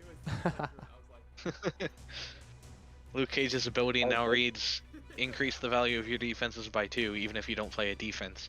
And also, Dracula can't play Prey Yeah. Upon. I was hoping they'd find a way to make Gaze of Stone not work on Daredevil. But alas. Yeah. Oh well. Yeah, that is unfortunate that it doesn't work. Yeah, Daredevil can doesn't house need any rule it. buffs. He doesn't need any buffs. I don't know, John. We won't get into this. We won't get into this on stream. yeah. I have very strong opinions. Yeah, you know how I feel about apparently Daredevil. Taylor's. Yes. Taylor's I need to play him more. opening hand, he said, was bidding, double beast form, ravening, and something else. I didn't see what that last card was, but that's why he kept. Yeah, what Can a we see the hand to commanding? keep, honestly. That's just kind of ridiculous opener. Commanding over the dash for 2 damage and a draw. Now we have the potential for a baptism ravening. Well, he has 1 more action still. So he can... That's true. Darkblade can position around that.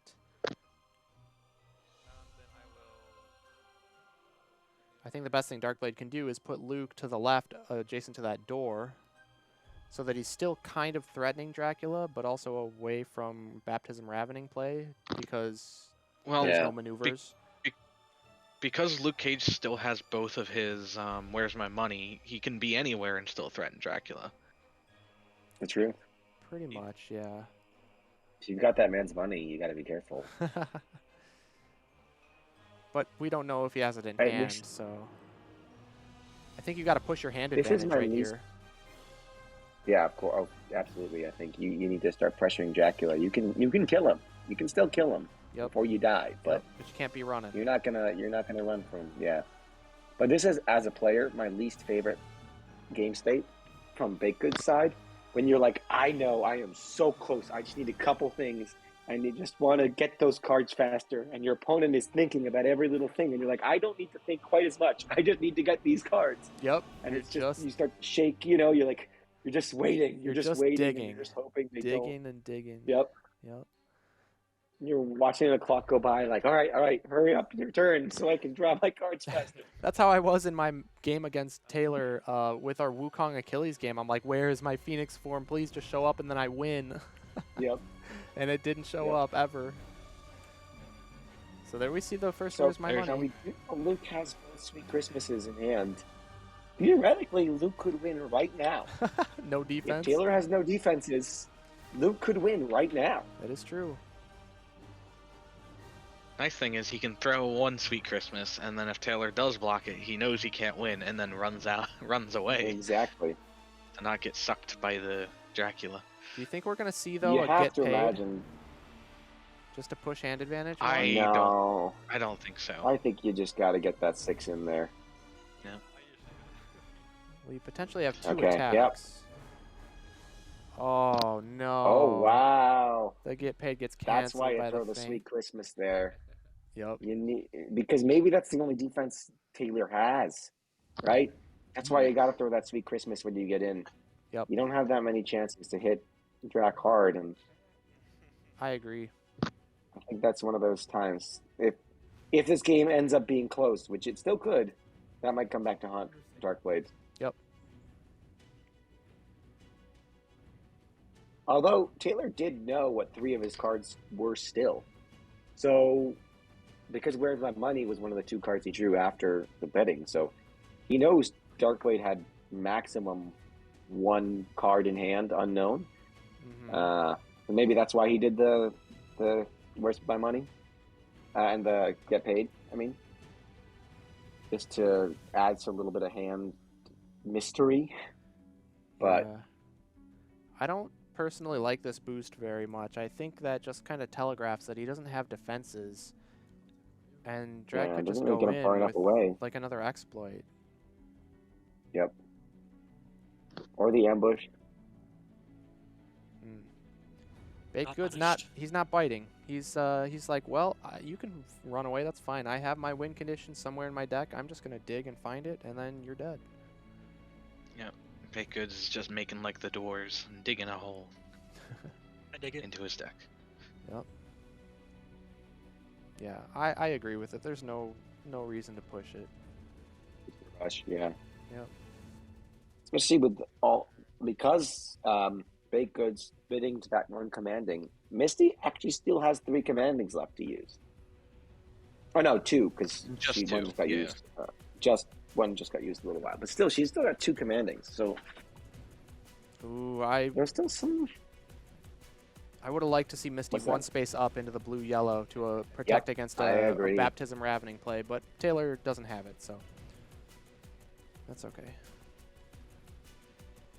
Or even if he has it, he's choosing not to use it here. I imagine he would have taken that 1 damage with the sister block while he could.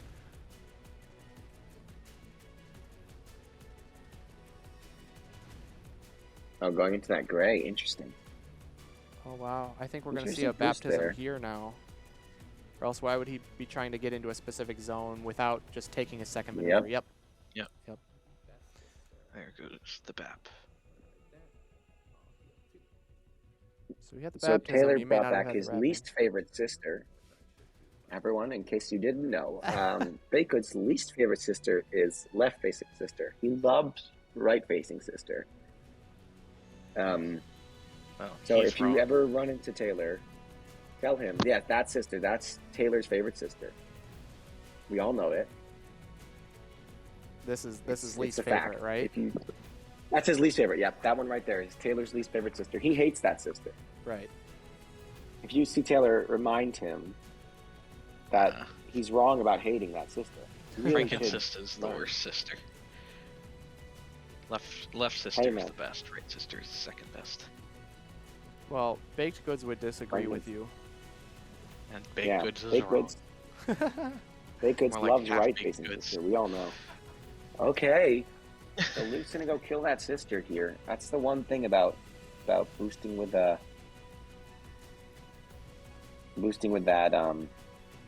about doing that baptism without the prey upon in hand. I mean, without the ravening. Right. So now Sister goes down, but again, we're already past that point where Baked Goods needs that Ravening damage. He still has just the prey upons for confirmed lethal, so I think that's fine. Although BAP plus Ravening does act sort of like a prey upon, so it did sort of constrain his possibility space for getting to that win. Right. Sure, but he still has another one. He probably was just looking at his health and saying, I can get a health in here, and then survive. Yep. If he has a Baptism Prey upon right here even, it would still be good. I'm starting to think he doesn't have a defense in hand. That baptism is actually telling to me if I'm Luke. If I got the money, I'd go for it now, because he might not have a defense in hand. Well, how He much might. do you wanna, Dracula how much do you only want to has bet that he has maybe a feint or maybe the 1 value blue, Look Into My Eyes, both of which are horrible against Sweet He might have- Christmas, right? Horrible. Yep. Yeah, he Yep. only has 8 blocks left, and 4 of those 8 blocks are the feints and Look Into My Eyes. Yeah, So, that's very bad. And look,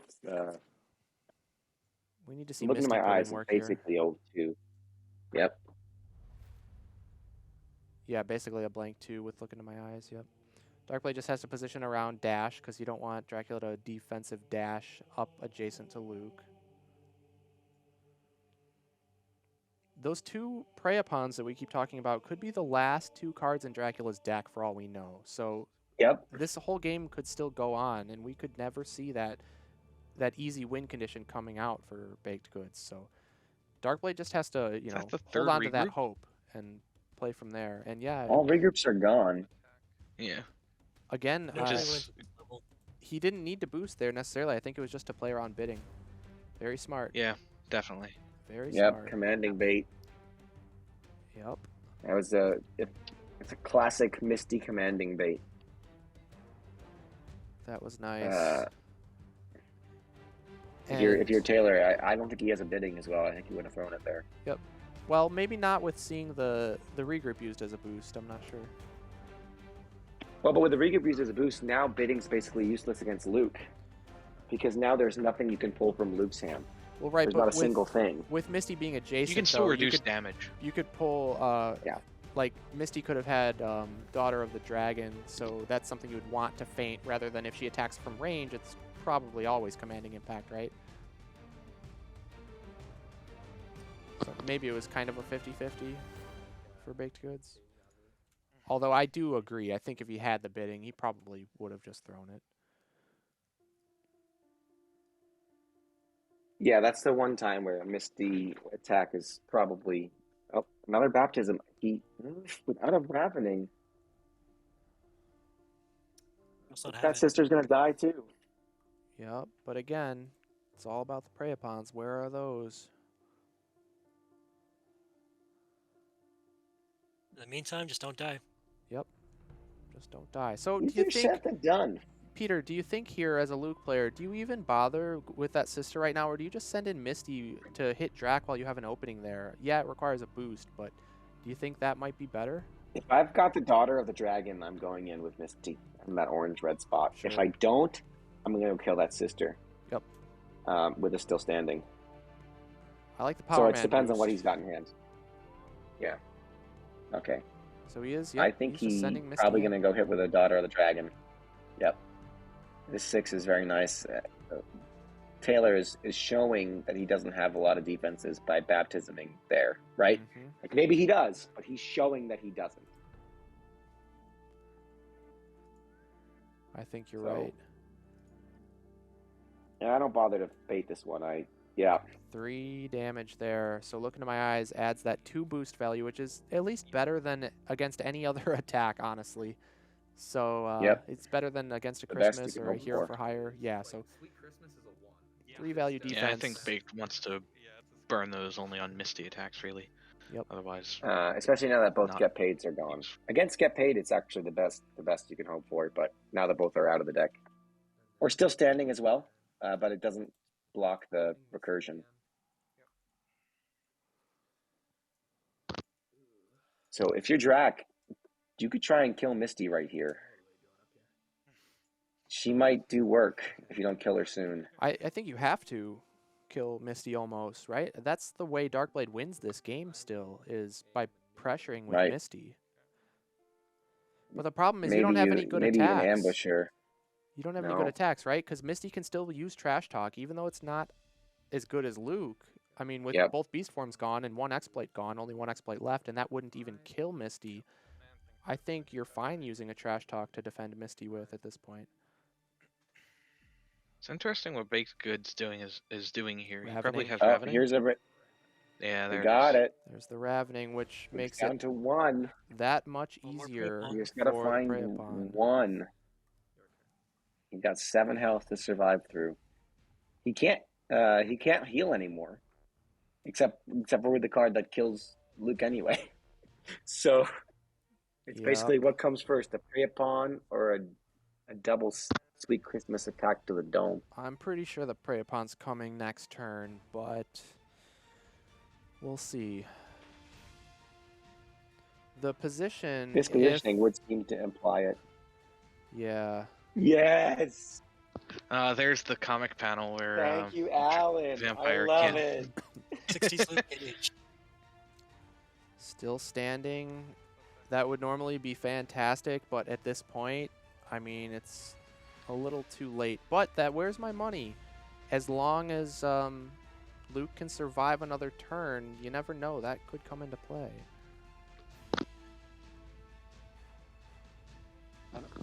Usually my favorite two cards to take I'm back still from standing here. Yeah.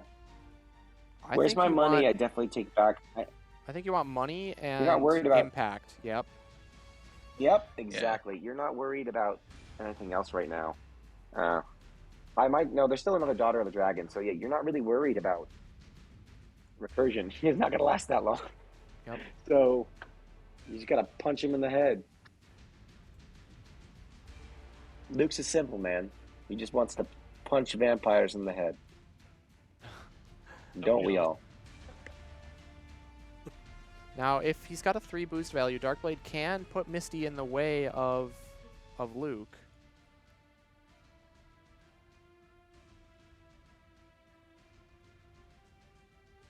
Ooh, that puts Drac 5 spaces away, can boost in and get to Luke. If he's got a thirst for sustenance. Okay, so a little bit better positioning there. Oh, that's 6. He makes 6 away. got a 6. Yeah. And he's got the Mistform Prey Mistform Prey Upon. Upon. Good game. Oof. All right, let's listen into the GGs. players here. Game 3. Yeah, because that's all you needed. That was when I talked about the win condition earlier. It was Mistform and then double Prey Upon. There's one. I just want to know where the other one would be. Oh, the menu keeps popping up in front of the deck. That's annoying. Oh. Right, we'll just draw it one more time. Yeah. All right, it was the 4th card from the bottom. So yeah, it would have just been me running around. Yeah. all day. Maybe it would have been better to try to go for the sister that turn, but I don't know. It was also possible you just didn't have the Ravnian right away, and I think trying to just kill Drac was still better based on what I had available to me. Especially because I had some like mind game stuff with Misty cards, kinda, so I don't know if it would have mattered either way. Because you could have just eventually found the other Prey Upon, and I think you could have survived until then. Because I only had the one more Where's My Money, so... And it would have been hard to recycle it against Drac himself. Maybe if I could have lined up it being the only Misty card in hand and attack into like a bidding or something. Yeah, I don't know. So maybe going for the sister there was ultimately better, but All right, so there we see Baked Goods taking game 2, pushing this to a game 3, which I'm glad to see personally. So I always want more Unmatched, but that game was very close, as we heard them talking about with Darkblade's decision there. Does he go after the sister to avoid the Ravening and make Taylor have to have both Prey Upons for lethal? Or does he just say, well, I hope you don't have the Ravening, and I'm just going to go right for Drac and push the aggression? It's hard to say either way. He was just in a really tough spot after that beast form no matter what. So, Peter, as the Luke player, I mean, do you think you would have taken a different approach, or do you think Darkblade played everything pretty much as well as he could have? I think he played it as well as he could have given the circumstances. Maybe use Misty a little bit more. That turn he punched the 2 sisters at the beginning was a good one, especially getting back with still standing. I think he kept Misty out of the action a little bit too long, and as we saw, Dracula did start to melt near the end. Even though he ended at 7 health, we were getting to a point where it was getting dangerous for Dracula. So maybe push the aggression just a little bit more with Misty, but he might not have to do it. Hey, you don't really know. Yeah. I didn't see much where I was like, oh, I don't understand that decision. So, yeah, I think he played pretty well. It's just that beast form, not having anything to defend it with, especially after the look into my eyes. The bidding was just brutal for Darkblade. Yep, definitely. And that opening Ravening for 3 damage always just sets Drac off on the right foot to begin with. So I think Darkblade did as well as he could have. It was well played, and with Dracula having full advantage and going to something like Herot, I think it is a little bit Drac favored. In general, I think it's a pretty 50-50 matchup, but obviously advantage tends to swing things as we talked about. So we've seen Darkblade now win with his advantage with the T-Rex, and we've seen Baked Goods win with his advantage on Dracula. So now we're going to be going to Game 3 being the neutral game. So let's check out that match card here and see what we're looking at. We're going to see Darkblade's Little Red versus Baked Goods Yanenga on Marmaril. And as we see there, Baked Goods being the follower, he got the map pick, and Darkblade got the position pick, or gets the position pick. So it's interesting because I think normally Little Red likes to go second, but then if you choose to go second, you're almost giving Yanenga full advantage on a map that she likes, like Marmaril. So I think Little Red probably wants to go first. I don't know. Hayden, what do you think as Little Red? Do you want to go first or second here? Well, we definitely want to try to go first, to try to get the aggression, and even if you don't have a hand where you can go aggressive, it allows you to build up a card advantage, so that you don't get bursted down by Yanenga's combos, extra action gains. But this map is pretty bad for Little Red. She has, looks like Yanenga has a 67% win rate on Memorial against Little Red. That Those tri-zones can be pretty brutal. Yeah. It's really the tri-zones, I think, that does it there. Just because Jaws of the Beast can get up to such massive values. You know, upwards of 6 value pretty easily on Marmaril. So let's go ahead and take a look, though, at the decks. We'll check out Little Red to begin with. Definitely a fan favorite, I would say. So, Ben, do you want to run us by Little Red here? Yeah, so Little Red's all about getting these symbols you can see on the sort of left middle of each card to line up properly, because most of her cards have an effect that depends on having particular symbols on the top card of your discard pile. So some of the cards that Little Red's really looking for is probably a Grimtail, which is her heal. It's playable only if the Huntsman is alive, so it's a sort of a weird thing where you have to keep your sidekick alive, sort of like with Luke Cage, to get those heals off. You also like, as Little Red, in this matchup, you probably like getting Never Leave the Path off, especially with Knives in the Basket, because that allows you to deal 2 damage to each fighter in your zone, which, because of the way Yanenga works, that's sort of like getting 6 damage off against Yanenga, which we'll mention when we get to Yanenga's deck. And then there's, another couple of good things where some of Yanenga's cards allow the attacker to discard cards, which can really help Little Red with lining up those symbols, potentially. Definitely well said. And let's go ahead and check out Yanenga then. You mentioned we haven't seen her deck yet, so... Oh, yeah. Peter, you want to run us by Yanenga? Sure. Yanenga, or as John refers to her, the Big One. Oh, yeah. It's got so many tricks in her deck, so many different things she can do. It's why I think John refers to her as the Big One. She's got those double attacks, which are 2 blank 3s. Most of the other double attacks that we saw in Volume 2 were a small value and a big value, and required the other card, but those are just 2 3s. So it's basically a 6 if it's it is a 6 if it's undefended. You've got those archers which can soak up damage for Yanenga. So every time you have an archer on your board, it's basically 2 extra health. But one of the key things in this matchup, I think why Surprise Volley is so key, is because Little Red only has 2 cancels, and she may want to use them on offense to get that damage through on Yanenga.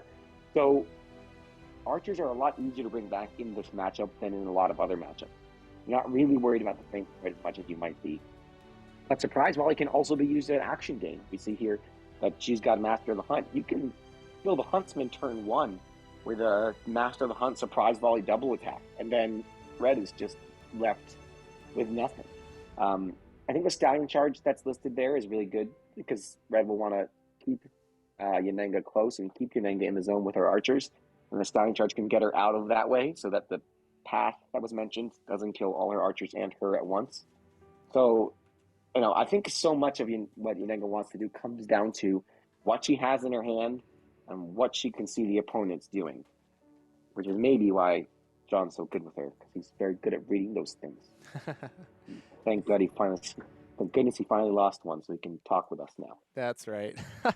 Yeah, Yenenga definitely one of my personal favorites, and I mean, yeah, that's why I say she's the big one. Pretty much, you hit the nail on the head there, Peter. It's just she's so versatile. She can pretty much do everything. She can handle any matchup, and she can be very explosive. She can be very long game oriented. She can just do it all. So um, it's interesting because, as we talked about, Yenenga doesn't have any feints. So no cancels for all of Little Red's very powerful card effects, but she has other ways of getting around them, like that surprise volley, being able to return an archer, and with the archer being the new attacker, if you attack into an auto damage defense from Little Red, then the archer's going to die off instead of Yenenga having to take that damage. So that's a huge one, as well as shield formation. If we can get that pulled up on the screen real quick, it's more of an impactful card in this matchup than most, because as we see, it's got an immediate effect that your opponent may discard a card, and if they don't, you return an archer to a space in Yenenga's zone. So you can force Little Red, when she's attacking you, to discard a certain symbol, or else have her offensive card effect canceled, essentially, by having the wrong symbol in the basket, or just give up the discard and make, an archer come back for Yenenga, and that's essentially 2 more health, another body.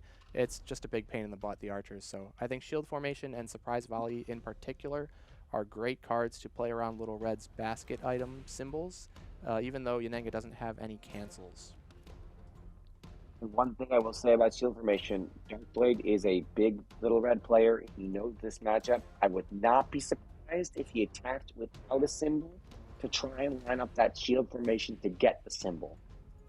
For example, attacking with the stones in the belly while you have the pelt on top to make them throw a Shield Formation so he thinks you can break up your pelt, and then you drop the knives as the discard and get the stones in the belly effect, which you might not have otherwise gotten. Yep, I actually played against Darkblade in the Winter of Champions semifinals, and we played this matchup. It was on Sarpedon, so a different map, but he did exactly what you just talked about, Peter. He attacked me with some off symbol in the basket. I think it was the flower in the basket, so I was anticipating an offensive Big Eyes for 3 damage, and I defended with the shield formation, and he was actually using Once Upon a Time, and he dropped the knives in the basket, and I took 3 auto damage unsuspecting. So it was just expert play by Darkblade. So he is no stranger to this matchup. So this is going to be a fantastic Game 3, but the players are all set in Vorpal, so let's jump on over and see who's going to be the next finalist going up against Chad tomorrow.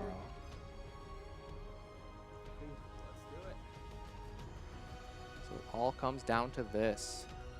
And we see Darkblade did choose to go first, which, Hayden, I think you called it right. I think he just wants more options. You don't want to get caught with the wrong symbols, especially against somebody like Yenenga, who can have some pretty explosive combo potential. Absolutely not. And if things don't line up right, ooh, you're in trouble against those double attacks. Oh yeah.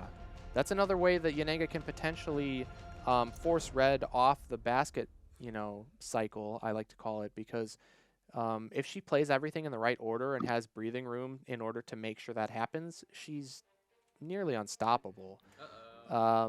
But when you can attack so often like Yenenga can with the double attacks, with maybe Surprise Volley getting action gains, and with things like Master of the Hunt gaining extra actions, you can definitely run her into a situation where she can't use the optimal cards in the right order. So aggression is what you want to see from Yenenga, which I think is why we see Little Red going first, to make sure she can be the aggressor and put Yenenga on the back foot. Absolutely, and there's a big disparity here between the versatiles in this matchup as well. Yeah, Yenenga has not a lot of versatiles. Red often have just attacks and schemes in her hand. The one thing is the thing can be prevented. If you don't know what the thing is, Poindexter G put a video up on his YouTube about what the thing is, but it's basically doing never leave the path to kill a bunch of sidekicks on your first turn. And Yenenga can ensure that doesn't happen first turn. by putting the sidekicks in the bottom and top light purple space.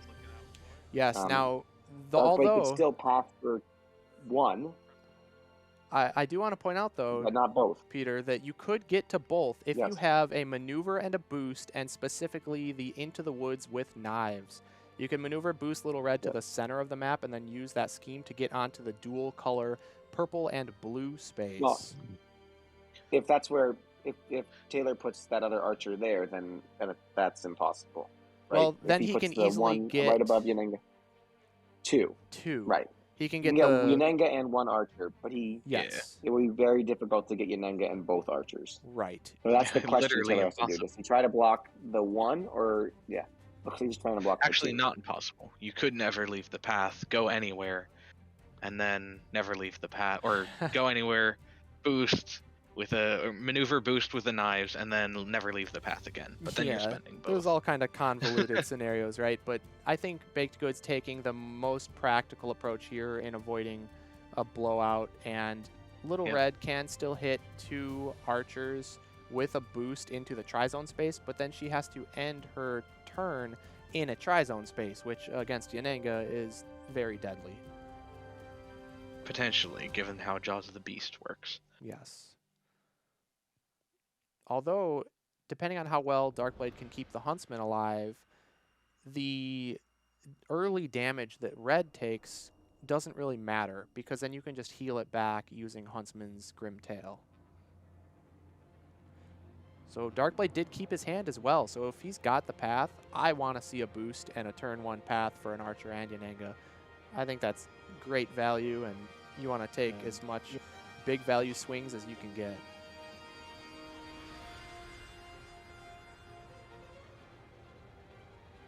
Come on, Darkblade, do it. Do the thing. Do the thing. No. This is Looks like he's lining up. Well, maybe an attack though. Might have the hands though. Hands is very nice defense against. That is true. Attack against the archer. You're always going to get it back. Could be large hands. Also, could be big eyes potentially, because that would give that would auto kill an archer, but then you're sort of losing out on 1 damage. Yeah, I feel like there's no way you ever throw that on an archer here. The problem with if it's hands is that if Baked Goods has a pin the prey to defend with, it keeps the archer alive and forces a discard on Little Red, so that's pretty dangerous. We are going to see the pin the prey. Which it does. Oh! No, but it's a basket. It is a basket. So that kills the archer, which is pretty good. And important to note that Pin the Prey's discard happens first before combat cards go into the discard pile, so Darkblade will end his turn with Basket on top. And now I the wonder... question is, does Baked Goods push Red away or pull her in? That is a good question. Probably just push to the other tri-zone. That's what I would Unless he's guess. not looking to get off turn 1 attacks. Then you might want to push her 1 more to that salmon pink colored zone. Oh, no Jaws, I think that indicates. So he must not. Yeah, no Jaws, probably no double attack, so. Perfect discard by Darkblade. Oh, wow. Perfect discard. I love to see that. The basket only really loses skirmish. Right. Yeah. And a momentous shift, but that would be quite a costly defense. Oh, yeah. If you're Taylor and you see Little Red at 3 cards in hand, now you have no card draw either, so it's risky, but do you try and go in and attack? You could go hit a Huntman with a momentous shift right now with the Archer, or you could try and go in on Little Red, which is always dangerous considering that she has theoretically 16 healing. Yeah, I think you definitely go after Huntsman unlikely, here. But this is probably going to be a shift from the Archer. Although if he runs into a Stones, that's pretty dangerous. Stones is very good in this matchup because Yanenga has such high boost values generally. Yep. Sometimes you gotta live dangerously. Yep.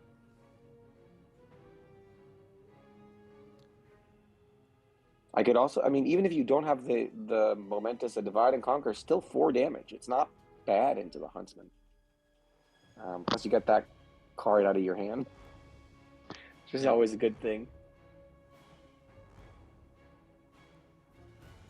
lot of Darkblade doing his contemplation. classic Although contemplation. I think yes. you'd rather throw a shift because they're a boost 2, whereas Divide's a boost 1. So Yes. it makes the stones a little less painful potentially. Or at least leaves the opportunity for a stones only being a 3 instead of a 2, or instead of a 4. That may be the number one reason you keep. One of the main reasons you keep Divide and Conquer in your hand is for that potential stones bait. Because it's the only boost 1 you have in the entire deck Yep. for Yanenga. I'm just curious why he even put Huntsman there in the first place when it was a single maneuver away from an archer attack, when you could have put it in the pink and yellow. Great What is the defense, Divide and though. Conquer? Great defense, I think. Yep. It's going to protect. Huntsman only takes 2 there, and it lets Little Red draw 2, which puts her back in the pressure, being able to put pressure on Yanenga or keep pressure from Yanenga off her. Yep, and now Huntsman And is maybe that's ranged. why he did it. He can attack the archer back now with something like Long Have I Sought You. Give him the axe. Or the stones. The stones Or a is really stones. nice here, Actually, too. would like a stones That here is if I were true, Darkblade. because then it's likely to you kill. get a random discard. Right? You get a random discard, it's likely to kill, and then the only problem is then you leave up flour on the basket, and that's dangerous for Huntsman. You always want to have at least Wolf's Pelt so you can play the Wolf Skin defense and get card draw, or, of course, the Knives so you can use something like a Stones or Once Upon a Time. This is true, but it's Darkblade's first action, so he could always, we see a Long Have I Sought You, so. Yep. But we could always see him maneuver again and then boost, just to get a Knives or Pelt in the basket. I love the Long But it Have I turns out Sought You. I think that was at fantastic. range. Yeah. Did Baked Goods defend it at all? I didn't. Nope. I didn't No, see he It it. went took it. undefended. Well, that's at least from Baked Goods' perspective, that's a good thing. I will say, it is nice for Baked Goods now. He doesn't have to worry about positioning as much. I have played this The mental matchup. tax of running out the cast is so Yep. annoying. It definitely Get that is. time value. Yeah, Get I've that played clock this value. matchup on this map before, and yeah, it's a headache trying to deal with positioning the archers, so it's almost a relief in a way. Reduce the overhead. Yeah, honestly, especially with the timer being involved, you got to be able to make plays within a reasonable amount of time, so. I mean, both players have been doing a great job at that overall. Go ahead, Hayden, what were you saying? Oh, yeah, sorry. I'm glad we removed the death penalty for the finals. Yes. I think we should keep the capital punishment. If your timer runs out, execution squad shows up at your house. Unmatched Execution Squad. UMEC. Ooms. Yep. They execute your unmatched games. You're not allowed to play any more unmatched. Running into It's Squid Game surprising. over here. We didn't see. We had one. Did we have one loss by timeout the tournament, or was it 2? I think it it was was two. only one. I've only heard of one. I've only heard of but one, yeah. I also wasn't looking in the tournament chat every day because I got work. Like, I didn't technically lose How by dare you. timeout by the timer, but I basically lost because of that, because I made a misplay due to the timer. Hmm. It definitely can become a factor. If you don't, you really want to make sure you're utilizing your early game time to play somewhat quickly so that you have a lot of time left over for the late game when the decisions are really When the crucial decisions and matter a game lot. defining. Yep. Yeah. I would just like to point out, everyone, we just saw the Cactus Cup. So hydrate, homies. Yep. Thanks for the reminder, Peter. I definitely Classic. have not been hydrating as much as I should. So we're going to see a boost Classic here. cactus. And was that a boost with Boosting one would with the work. land? And I guess without the archers around, it is a lot less valuable because it's only really one healing. Technically, half less than that because you do draw a card. Dang it. Out of my words. And the attack, I think probably into the huntsman. Once with but on time. Yep. Yeah, it's into the Huntsman. I stones heard in the that. belly though. That's good Oof. for Darkblade. Got to expect that second attack that was going undefended with a flower on top, right? Give Yep. the Huntsman. What do we got? Archer card for the win. Pretty good hit. Ah, Stallion. Yeah. Good hit, but There Not are the better best. hits. Yeah, there's I better. think Any of the red Would have been cards. you'd better to rather pull see any of the red rain cards. Yeah, or in this matchup. yeah, rain or surprise. In this matchup, those red cards are so useful. And he does take the second. He does take the volley. Yup. Well, that surprise volley. That stallion charge may have been what Baked Goods was looking for to escape attack this turn. Yeah, or you know, take an attack and then run into the zone the huntsman now occupies. Yep. Right. So In it lets fact, if he had Darkblade that attack a stallion little charge more right now, freely. Yep. it'd be very nice.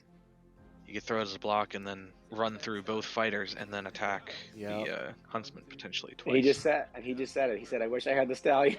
Yeah, this is really dangerous spot right here because Darkblade loves to throw out big 4-value attacks when he's got the flower in the basket. Yep.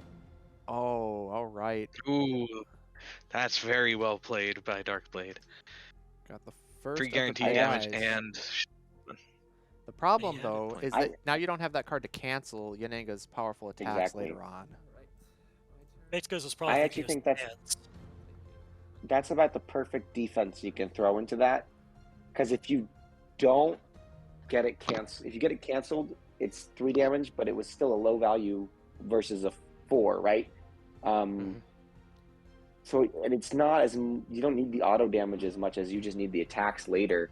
You're Yep. not losing something like Stallion, which has more mobility. You're not losing something like Skirmish, which is more value. So you're just sort of, you know, if it's like a 4, if it's a bait attack, then you're dealing 2 damage back anyway. Yep. So I like that point blank defense there by Taylor. I think Yeah, that's the right card into I think the Flowers. only better block for Taylor would have been a shield formation potentially. Yep. Yes, it because could it's have immediate. I agree Yep. with what it both would of have you said. disrupted the it would have disrupted the eyes. So we do see Yanenga maneuver boost and then attack Huntsman. Boosting I with think a we see a double skirmish. attack here.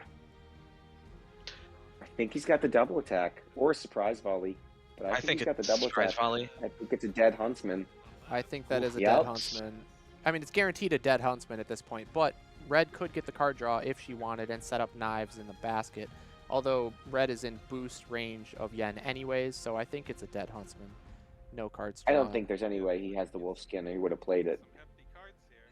I think if He may have had a blank. He may have a blank once or a blank stones, but at that point, if you're going to die to the second part anyway, you don't throw it in the second part of a double attack. Yep. Well played by Tis Taylor. a shame. Well played. It's Though a shame that the this is- Huntsman died. it is, but that's just how this matchup goes. Huntsman is going Yep. to die. It's a matter of when and how many resources have to get used up before he does. And that's 2 double attacks used up by Baked Goods. That is the nice thing. It's 2 that aren't going into a little red at this point. Mm-hmm. Or LeBron. Baked Ol' Goods LeBron. still has a lot of. Baked Goods still has 1 more double attack, 2 more surprise, 3 more surprise volleys. Both of his Master of the Hunt action games. A lot of gas. Another skirmish, 3 momentuses, Yeah. and total more of 6 more auto damage. Yes. So- that's a lot. Normally, there'd be a mind game. But Do I faint it or? I mean, Little Red has so much left herself, Yes.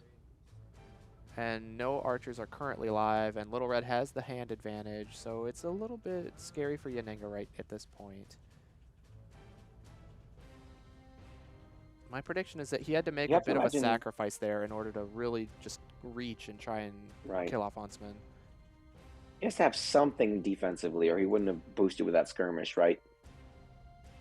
Ooh. Yep. This is going to full block the Jaws, no matter what. Yep.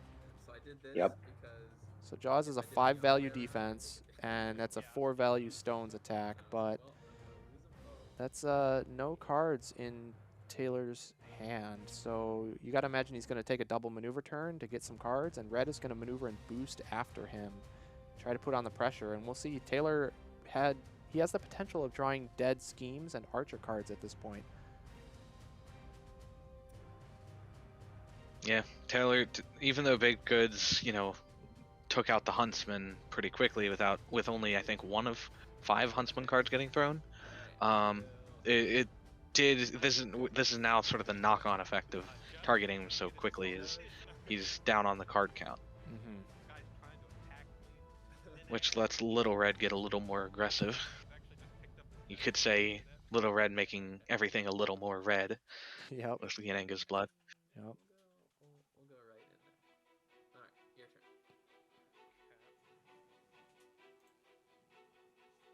Yeah, he just takes a swift double maneuver there and positions as far away from Little Red as possible without boosting. Yeah. I would like to see Red boost in here and make an attack with something like a 4 and say, well, you better have drawn defense. Yeah. Yeah, she kind of has to. There's no way she's going Ooh. to outvalue Yanenga in the long run. Right. Boost with a basket. I Even guess hitting, to threaten any symbol. yeah, hitting with like a hands right here would be pretty nice. Knock a defense out and then maybe get that basket returned. I mean, she can do anything at this point. Yeah, there is a nice interaction here with hands in that it can never be canceled by Yanenga because she has no feints or cancel effects. So hands, you can always actually cycle back to your hand for itself, Mm-hmm. which is one nice thing that Little Red can do to either keep punching archers until they're out of blocks or punch Yanenga repeatedly Right. with it without spending a card. Yep. Yep, and also slowing down the fatigue clock. with That's attacking. yep. Every attack is essentially a pass at that point. Because we do see Little Red is behind in the deck count just a little bit, 16 to 18.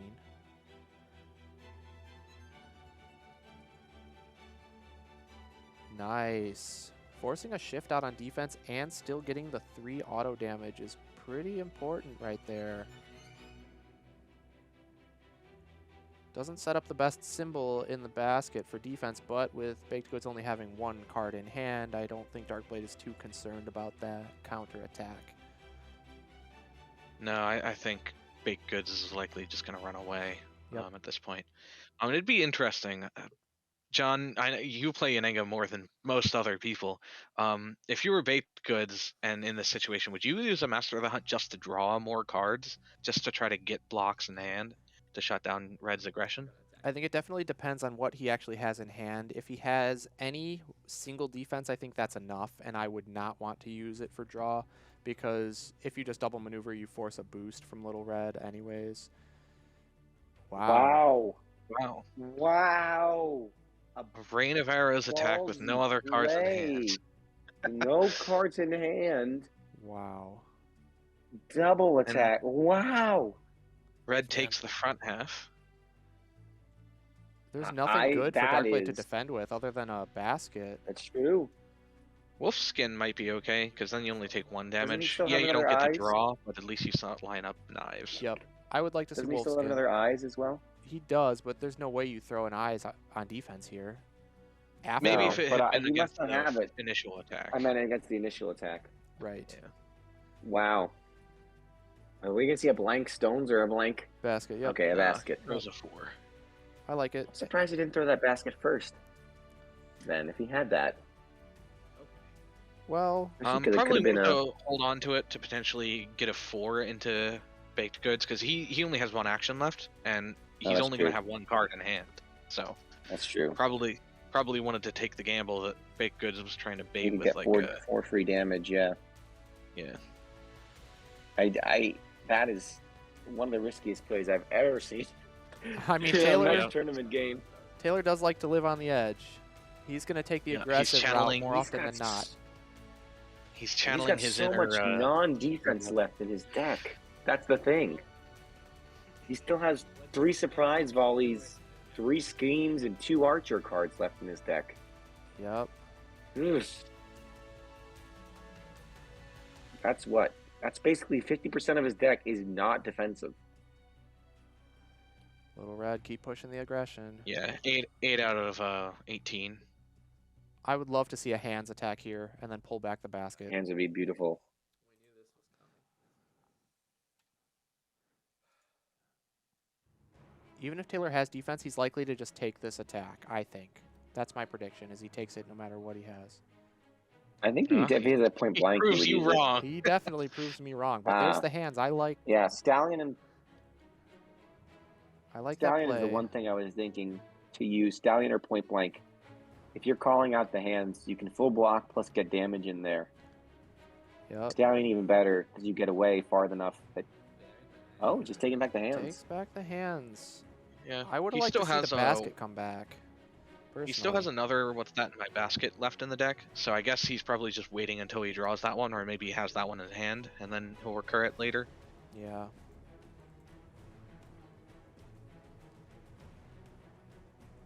Now, Plus, by doing it this way, he keeps knives and pelt available in the basket, so he could either block with terrible big mouth, or with stones potentially. yes. Although, of course, with no cards in hand, there's no way Taylor's going to maneuver and attack with his last card, right? Not Well, we said that before.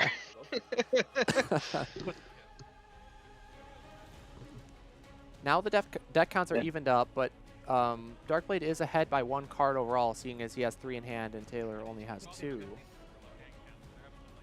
Which is surprising. Usually it goes the other way when you're fighting Yanenga. Yep, that's true. Yanenga's used all of her double attacks. Now all Taylor has to do is draw his 10 value attack that is unfaintable and ignores value, and he wins. You know? 10 value unfaithful Get that card. That's right. Key card in the matchup. We forgot to go over that one. I'm very out of the loop. I'm very out of the loop here. Apparently we're not getting paid, and there's a 10 value attack that can't be canceled and ignores value. What game are we playing? Right.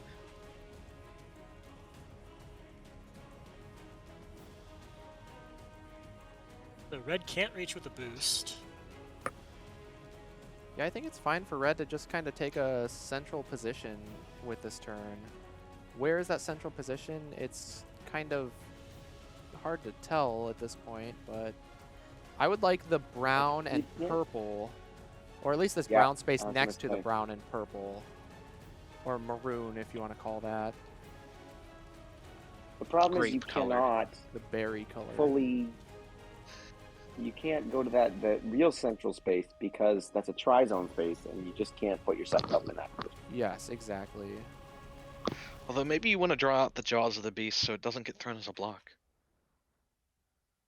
And you probably don't want to boost and get rid of the basket from your basket. Exactly. No.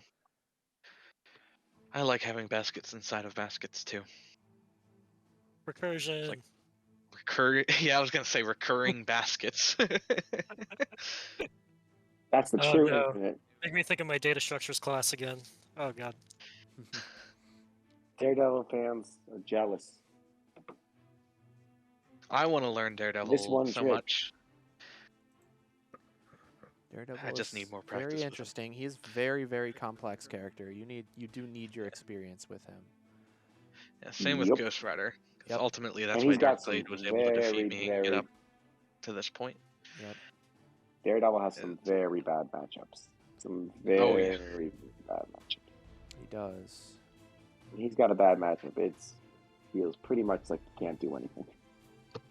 Like so many. It's really bottom tier players. He's not there, but sometimes it feels like you're playing as Angel when you're playing as Daredevil in certain matchups. All right, I liked Baked Goods taking that spot with the berry color included because I think that brown and berry color would have been one of Red's best options to double maneuver to right here on this turn because it's somewhat central. But now Baked Goods is setting himself up to be able to pretty easily reach any zone on his next turn. They're kind of playing a game of chicken at this point because both of them don't want to take the initiative.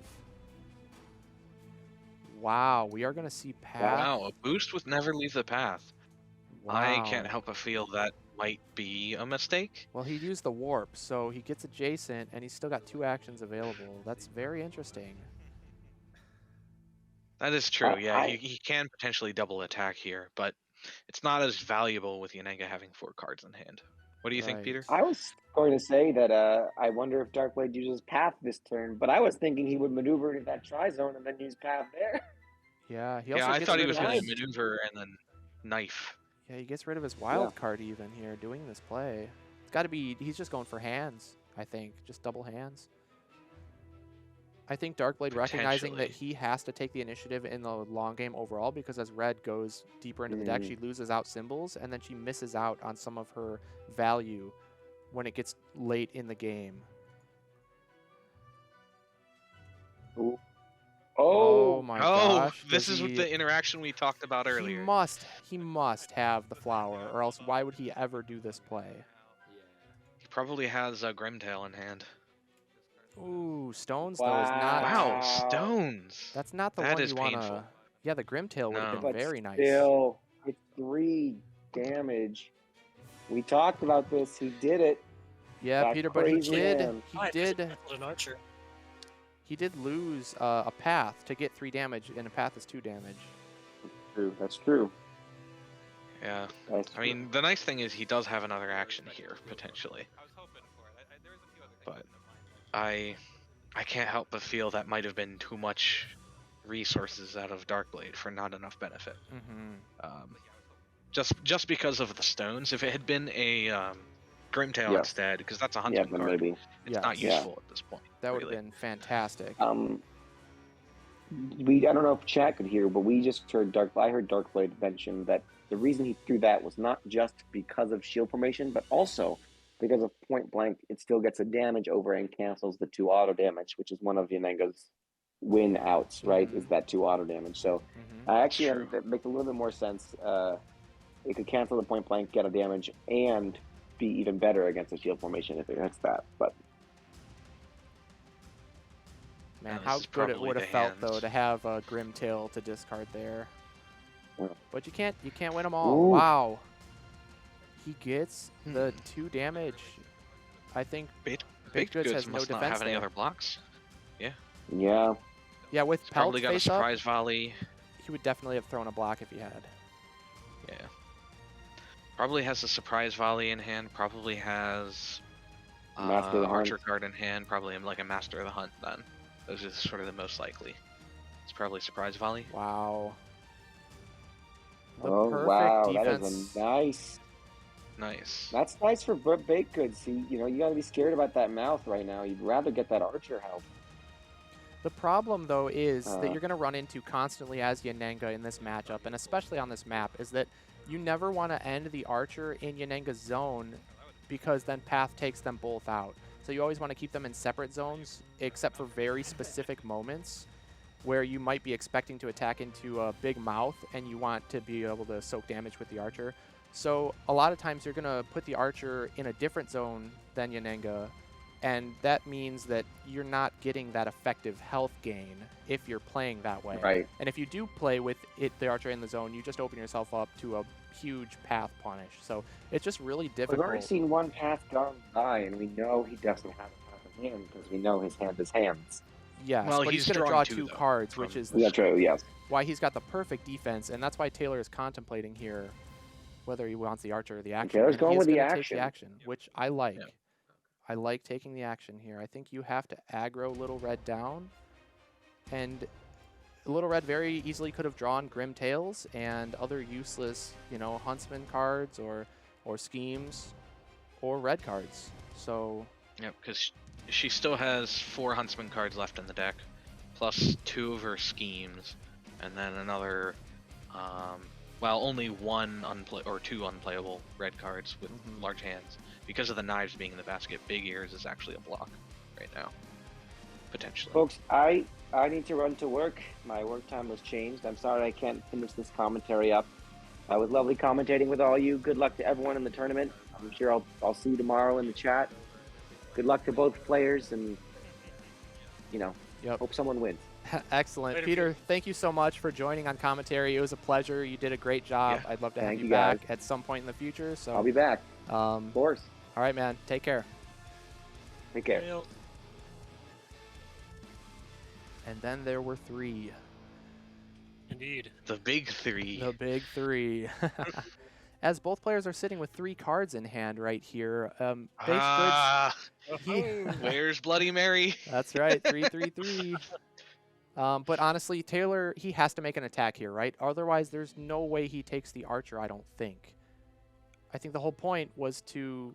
Wow, well, he is going to just take the He maneuver. must be just digging for blocks at this point.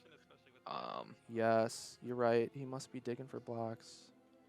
He's in a very unfortunate spot right now. Yeah, so if I were Darkblade right here, I'd be smelling blood. Oh yeah, you gotta go in. Take your openings while you have them. They're not gonna last too long. Good positioning though from Baked Goods, just to at least make it harder for Little Red to get the symbols she wants while still being able to attack. Unless, of course, he draws a Huntsman card. There's a lot Or, of damage Long Hat I left saw you in Little specifically. Red's deck. Baked Goods has Yep, got still to... 2 from Path. Still, what, 3 from Once Upon a Time? So that's 5. And then Big Mouth. Of course, Both copies of Big Mouth. Yep, that's true. Of course, he needs the knives to trigger the Once Upon a Time and the Never Leave the Path, whereas Big Mouth needs the pelts to trigger. Yes. And of his remaining cards, he's only got, let's see, 1, 2, 3, 4 knives, including the basket. 5 if we include the one that's currently in his basket. So yeah, I think that's enough though. He should be fine, but there is potential that Baked Goods, depending on draw orders, Baked Goods might be able to force him into losing out on some of those abilities. The biggest problem right here for Baked Goods is that I think he has the initiative at this point. I don't think he has a choice. I think he has to be the one to approach because Darkblade still has a pass with Path that does 2 auto damage, and that's 1 maneuver in Fatigue, and Baked Goods is dead. So I think he has to approach Little Red, and that's going to give Darkblade a lot of breathing room to control his basket the way he needs to, and also just make Baked Goods waste a lot of cards being used to boost. So Baked Goods is in a rough spot here with that health discrepancy and having the initiative forced on him. Yeah, I always feel a lot of pressure whenever I go into or I'm at this point in the game where I'm behind on health and behind on tempo. Yep, it's very tough because Darkblade gets to just double maneuver here safely. He can set up in a spot where Yananga's going to have to boost and likely end, maybe not adjacent, but within Red's single maneuver range, or even using that last copy of the Into the Woods scheme, which is the knives one at that. So yeah, and by keeping knives up in the basket, he can Darkblade here can threaten Once Upon a Time as a defensive option, which is a 2-value defense, which will stop most of the attacks Yananga wants to throw at this point, and it'll deal 3 damage back. So yeah, he just double maneuvers here, sets up on that single colored zone, which is also good because it makes throwing in the Jaws of the Beast a little less valuable for Yananga. Looks like he might be boosting with a card. Wants to set up his basket with a different symbol, probably Pelt, I would imagine, to just get some use out of the Big Mouth. Big Mouth. And he does want there's to, large hands. Yeah.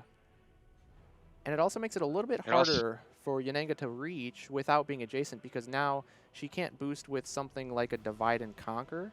She'd have to boost, if he's over there, she'd have to boost with a 2-value boost. But it looks like he's actually just going to choose to stay where he's at. Just wanted to change symbols. Just the threat of having Big Mouth is extremely valuable here, knowing that Baked Goods has to come in, essentially. Yes, exactly. Yeah, I guess it's more valuable than the threat of Once Upon a Time that I mentioned, because there are 2 copies of Big Mouth here, whereas only 1 left in the deck for Once Upon a Time. So good point, Hayden. Yeah. And getting rid of the large hands also removes the only hand knowledge Baked Goods has on Little Red. So now there's 6 unknowns in Darkblade's hand. So we see boost with pin, and I gotta imagine it's probably a surprise volley coming out so that the archer can soak up the Big Mouth rather than Yananga, since it does change who the attacker actually is. Yep. Are we going to see a Master of the Hunt? Master of the Hunt. We are. Yes, we do. I Reset like the that turn. play. I think Baked Goods, he just has to pop off I with a do combo turn in order to win this game. Yeah, I think that's what he's hoping for. Catch Little Red with few cards in hand. Oof. Ooh, That's 3 damage. both ways. Ouch. Yeah. So And Yang now has Baked Goods almost 1, can attack again, right? unless it's with Surprise Volley. Yep. And also, the path is now lethal. Even if Baked Goods heals 1 point of damage with his last one with the land, he can get up to 2 health, but that's not getting him out of lethal range of the path. So he does have to engage in another combat in order to artificially, at least, improve his health total by throwing a surprise volley. So very, very tough spot right here. So he's definitely going to take his time contemplating this one right here. He's got that one additional action that he had gained from Master of the Hunt.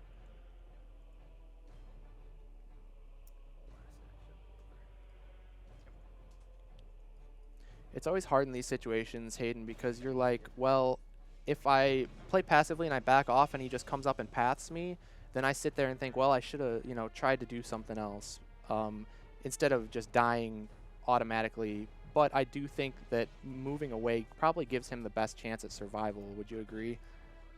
Or would you have liked to see him just make an attack right there and just YOLO it? See, I'm on Team YOLO, because Darkblade might not have it, and he's not going to win in fatigue. He can't stop the path. Mm-hmm. Just got to play towards his outs and pray, Yep. I guess. Yep. Darkblade's literally just going to sit and dig, and as soon as he gets the path, that's it. That's game over. Yep. This is almost the reverse of the last game, where last game Baked Goods was the one digging. Yep. Now Darkblade is the dwarf and he's digging his hole. Yep. Unfortunately for him, I love Yananga. I got to root for Yananga, and with Baked Goods being the one who knocked me out, also had a little bit of a bias towards him, but it's not looking good. It's not looking good. It's funny that you got knocked out of the tournament by Baked Goods because Darkblade knocked me out. I think, was that the same round that we both got knocked out too? In top 16. Top 16? Yep. Yeah, that's quite the coincidence. Right. Yeah. I don't know if the community is super familiar, but Prospero, who won one of I think the first Premier tournament, right? Yep. He runs a game store in Central PA, so if you're ever in the State College area, check out Master Goblin Games. I don't work for them, so he runs a store up there, and he started up Unmatched tournaments. And Baked Goods took me out in I think the semifinals for that tournament. So I've been knocked out of tournaments by both of these players. Yeah. I mean, they're both fantastic players. Oh yeah. That's the thing in Unmatched They too. both got top 4 in the preseason tournament as well. Did they? Wow. That's crazy. I mean, yeah. Darkblade lost the Lollipop Magnum in the semifinals, and then it was Lollipop versus Baked Goods in the finals. Yep. In Unmatched, I always say, no matter how good you are, anybody can beat anybody, really. I mean, if you're at this top level of play, at least, everybody's beatable. And all these players in the top 4 are definitely a high enough quality, high enough caliber of a player that anybody can be taken out. So it just makes it very interesting. You never know what's going to happen.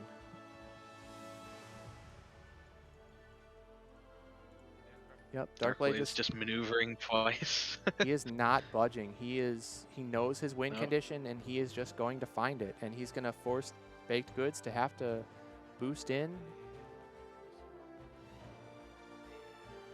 There's one Grimtail gone. Grimtail, which is going to get covered up by the next discard.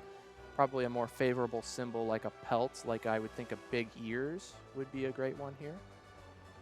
Yeah, it might also be putting knives in the basket just in case he has Once Upon a Time instead of Big Mouth. Yeah, Yep, he puts knives there in, it is. so probably has Once Upon a Time. Also threatens potentially a path next turn, depending on if Big Goods approaches him or not. Oh, it's so hard because I think Baked Goods has to approach, but even in order to approach, Yep. he even needs a Master of the Hunt to double maneuver because of how far away he is right now, which I would have liked to have seen him position one more space to the left of where he is currently. Then he could make it there with a boost of 5 in a single maneuver. Yeah, well, a boost of 3 up to 5 movement. Yeah, he'd be able to boost with Stallion or Shield Formation to get there. Yep. Although the problem is Or in this Jaws. matchup is that if he goes one space to the left, then he can no longer reach the purple zone. So this is a very good map for Little Red. Even though it looks heavily Yananga favored, Red definitely has some perks on this map. That was after a maneuver, yeah. Yes. And then Here we see a 1 with the land getting played for a heal. Probably a Master of the Hunt here to reset the turn. He maneuvered first and then played 1 with the land, it looks like. Oh, I missed that. So Okay. again, And the then problem, dumps Divide and Conquer. yeah, for an overdraw. But it didn't get him out of lethal range, which is the problem. Yeah. Maybe he's just holding off and hoping that, like, maybe the last card in Darkblade's deck is the path and that he just doesn't get to line it up because, well, I was going to say he doesn't get to line it up. The problem for Baked Goods is that Darkblade also has the knives symboled into the woods. So even if the path is the very last card in deck, Darkblade can still confirm that maybe not this turn, but on his next turn, he will guarantee to be able to reach Yananga no matter where she goes on the map and play the path for the lethal. If it was any other symbol, so I think that's what we're seeing right here is a boost and then knives, and then he'll close it out right here is my prediction. Yep. And then probably Woods. path. Might be in a once offensive Once Upon a Time. Yep, as long as he has then another he's opening. As long as he has like a wolf skin in hand. something to discard for a shield yeah, he's attacking. formation. Yeah, He because just has to have that would knives. potentially disrupt it. Yeah. I don't think he would go in if he didn't have it. This has to be game. No. Shield formation and a Once Shield, Upon a Time. Once upon a Yep. time, as long as it discards the knives. Yes. Yeah. I mean, he might not discard because that still leaves Taylor at 1. Which, still not great for Baked Goods, but then it's, it's not That the win. is There's going the to win. be it. Okay. 1, 2, 3. Wow, GG. Very close game. That was a very fun last game to Oh, watch. yeah. All right, let's listen into the players. I want to hear what they're saying here. The path. yeah. And there wasn't, because I had this in hand, there wasn't a way that you could like stay out of range. I could get anywhere that I needed to be in your zone. Mm-hmm. And staying over here let me potentially defend with these. So I had this and the mouth in case you came in, and obviously you could line up like if you attacked first, because I think I had knives at one point. Like I would have blocked with this, and then even if you did like an action gain or something, I had this. Mm-hmm. So there was a potential way like it could have gotten a little dicey with the archers, but then I drew into this, so then I could follow that up again, even if you like had a huge combo turn. There is the one turn that I had 6 cards in hand and you backed off. I had all attack cards and schemes. I was so nervous every time you like maneuvered. When I was like defenseless, I was like, because these are the 2 cards I drew off of the this. So you had that in And hand. then the next draws were like this, and then I started drawing into some of the defense. Yeah, when you did that, I had like a pin the prey. Yeah, I imagine you had some archer and cards. that for I just sure. had like garbage. Yeah. I Didn't should have have a way to taken. follow up. I should have taken the archer in retrospect.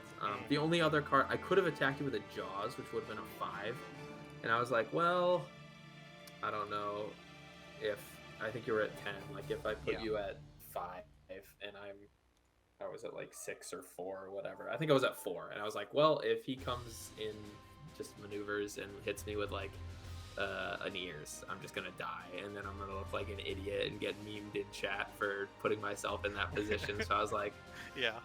maybe I'll wait it out. And then I needed to like kill you as soon as possible in like as minimal turns as possible, but I just didn't get my other Archer Revive card fast enough. Didn't get the Master of the Hunts fast enough, and I just I didn't have enough health to go in without some probably sort dying of that. yourself. Yeah. So.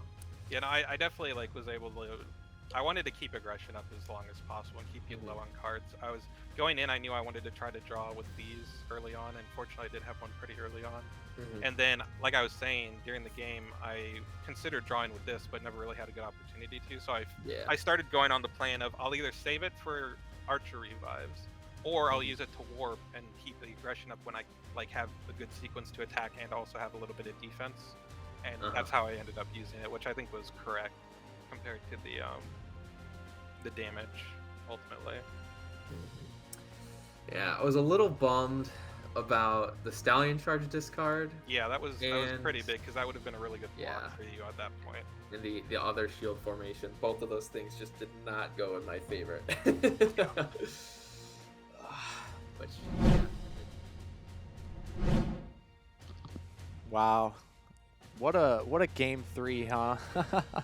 That was really something. A pleasure to watch. I personally love watching that matchup. It's one of my favorites. It's just so dynamic and anything can happen. It's always so much fun. And to watch Darkblade of all people play that matchup is just really something special because he is one of, if not the best little red player out there.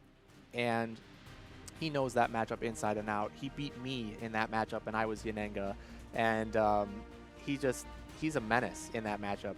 He knows his stuff. He can make a lot of the right calls and really big brain plays, like attacking into what he suspects will be a shield formation with the wrong symbol currently face up, like we saw. So just a lot of really, really high level plays by Darkblade there. I mean, Ben, you wanted Darkblade to move on, right? So there you go. Yep. I always like an underdog, so glad he got to move on. Even though he's the one that knocked me out of the tournament, Sure. I gotta respect it. A good player, and it makes me feel a little bit better because it means that I got knocked out by a finalist instead of just a semi-finalist. Right. Ouch. He has stronger power, now he's stronger. Ouch. It's the man. transitive property of Unmatched. My dad uses it all the time because he won a couple of games a while back against me, and he's like, "Oh, I must be the 7th best player in the world then." Right, if you got top 8. Eighth and That's right. winner of champions. That's right. Oh man. Well, what a great match that was overall. Hayden, are you surprised with the outcome after we saw the matchups, or do you think that went as we expected? Darkblade definitely overcame the odds and made plays worthy of a finalist. I think it's all the better that Baked Goods had the advantage and still lost to Darkblade, one of our grand finalists. That's right, the second of 2 grand finalists. So Darkblade is going to go on to face Chad, Unmatched Chad, as his YouTube name suggests, in the grand finals tomorrow at 10 a.m. Eastern time. So man, that's going to be quite a match, especially with the new format. But I'm just happy we saw a game 3 here. I think the T-Rex game was actually really intense as well. I wasn't so sure that Darkblade was going to win that one. Achilles is one of the better fighters into T-Rex. And then the Luke Dracula matchup can go either way as well. And same thing with the Yananga Little Red. So I think we had 3 really close games that could have went either way easily, and it was just well played on both sides, and I'm very happy to have gotten to commentate this match. I think it was one of the closest matches that we've had in a final stream before, so definitely happy about that. Now we will Now that you're not 2-0ing people. What's that? Now that you're not 2-0ing people. Yeah, right. Well, or 3-0ing. Yeah, exactly. That was in the last finals. I don't know, man. I felt kind of bad on that. The viewers want the content, so you always want a game 3 or a game 5 or whatever it may be. The only one who maybe doesn't want that is Alan, because he's the one who's got to, he's got to deal with more work. Yeah, more work for him, right? The quicker the better for him. But man, it's always a great time with these events. So we will be getting the players in for an interview, but go ahead, Ben. Were you gonna say something? Yeah, and Darkblade takes down Baked Goods, the menace, the guy who goes 2-0 in the knockout rounds, not the knockout rounds, the 10 and group 0, rounds. 10 and 0 in the Yeah. Yep, good for Darkblade. Like I say, it's always an 10-0 isn't something to be afraid of. It's something to take opportunity of. Exactly. Yes, you strive to be the one to take them out. Yep, I definitely agree. So yeah, we're gonna get the players in for an interview shortly. We will get Baked Goods in here first, and then followed by Darkblade as our winner. So they're just figuring out some of the technical stuff. He is pulling in Taylor in just a moment. That's all right. I said I'll see your interview. Well, we can hear him. No worries. Can't Hey see him Taylor. yet. What do I have to Alright. do? Oh, you can see me. Okay, perfect. Here we have Baked Goods with us. Baked Goods, well, congrats on such an amazing tournament run. I mean, you took me out, and you were the people's champion, forcing me into my host role during this event. So, well done. And then you made it to the semifinals for your third time, not quite in a row, but your third overall out of, what, 4 tournaments? So, very, very impressive. You have consistently placed extremely high in these events. So, I just want to say well done once again. Congratulations on your run. And I mean, I hate to ask this, but how are you feeling right now after your loss? Oh, I can take that question. It's the other question. I know. I've got a question for you. Ben's got a specific question we'll get to later, but I mean, obviously, it stinks that I lost, but It sucks, Darkblade is yeah. a really good opponent. Yeah, we had a lot of fun playing, and this whole tournament run was quite miraculous for me, I think. So I have no regrets, I think, except maybe not mirror banning T-Rex. But yeah, well, that's a tough call. She's just so volatile. Now, I know right now, I mean, you don't have a hat on, and I know you've preached the hat meta. So do you think that was maybe a part of why you lost that third game there? potentially, actually, I'll channel my inner cowboy hat Greg Heffley for a second. It probably was, but after going Angry Achilles in game 1 and doing the Ash Ketchum Let's Battle, and then miserably failing, I was like, all right, maybe I just need to let my luscious locks breathe for the rest of the match, and didn't quite get there, unfortunately. Not quite. You were very close. So going into the games, after you had seen the rosters and the assignments, how were you feeling? Did you think you had the upper hand based on the assignments? So I knew that I probably wanted to win game 1, just because Darkblade has a lot more experience in the red Yanenga matchup, and I think that that showed. And I was pretty confident with Drac into Luke. That's a matchup that I've practiced a lot. And Achilles T-Rex, that one can go either way. And I was like, well, I just need to play relatively safe and then just deal a bunch of damage. And then I got caught on that double Achilles heel Wily fighting turn. Darkblade just had me dead to rights there, and I think that kind of sealed the whole game for me. And almost the match. There were a couple things that went wrong in the Yanenga game that I think if they went the other way, maybe I could have pulled that off. But yeah, just that's Unmatched, baby. Yep. What are you gonna do? You can't win them all. But yeah, that third game was impressive. Like you said, Darkblade definitely knows the matchup. But I mean, you played it well. I think your risk you took going to kill off Huntsman early definitely paid off. But then, yeah, there was just a couple of things that didn't quite go in your favor. And that's just how it goes. But, yeah, just well played. It was awesome to commentate. I loved commentating the Yanenga Little Red game. That's one of my favorite matchups, so I love seeing that one. I was rooting for you. Of course. I knew that you would know about that matchup, so I was like, oh, man, Zero's going to be like, what is this idiot doing? For the most part, you played it really well. I think you realized yourself you should have taken the Archer back on that one turn, but I kind of see why you went for the action gain. But then I was kind of surprised you took the action gain and then maneuvered and then didn't take an attack opportunity again. But overall, I mean, you played it pretty well. So Don't Thank don't you, beat thank yourself up over it. It happens. I lost a Darkblade in that matchup too, so he's just a master. So let's throw it to you, Ben. I know you have maybe a question or I two got a for I got a Baked question Goods. loaded in the chamber here, Baked Goods. Mm-hmm. What happened? The T-Rex bit both of my heels, and then the It was downward dragging you spiral from around. that. Yes, yeah, that was Yep. just. Yeah, Oh boy. that turn was quite traumatic, to say the I least. bet. Yeah, I Just bet. observing it. It was like watching a toddler get mauled by a dingo and a wallaby. It's like it was so horrifying. You can't look away, but yeah, Man. that was yeah. The T-Rex got some really good cards in her like top 10 cards of her deck. So Yeah. Yeah, I that's mean, just the kind of T-Rex stuff gonna that she's T-Rex. able to do. Yep, exactly. Yep, that's T-Rex for you. Yeah, Mhm. and I called out a hydrate homies at the start of the stream Hydrate for you. homies. Yep.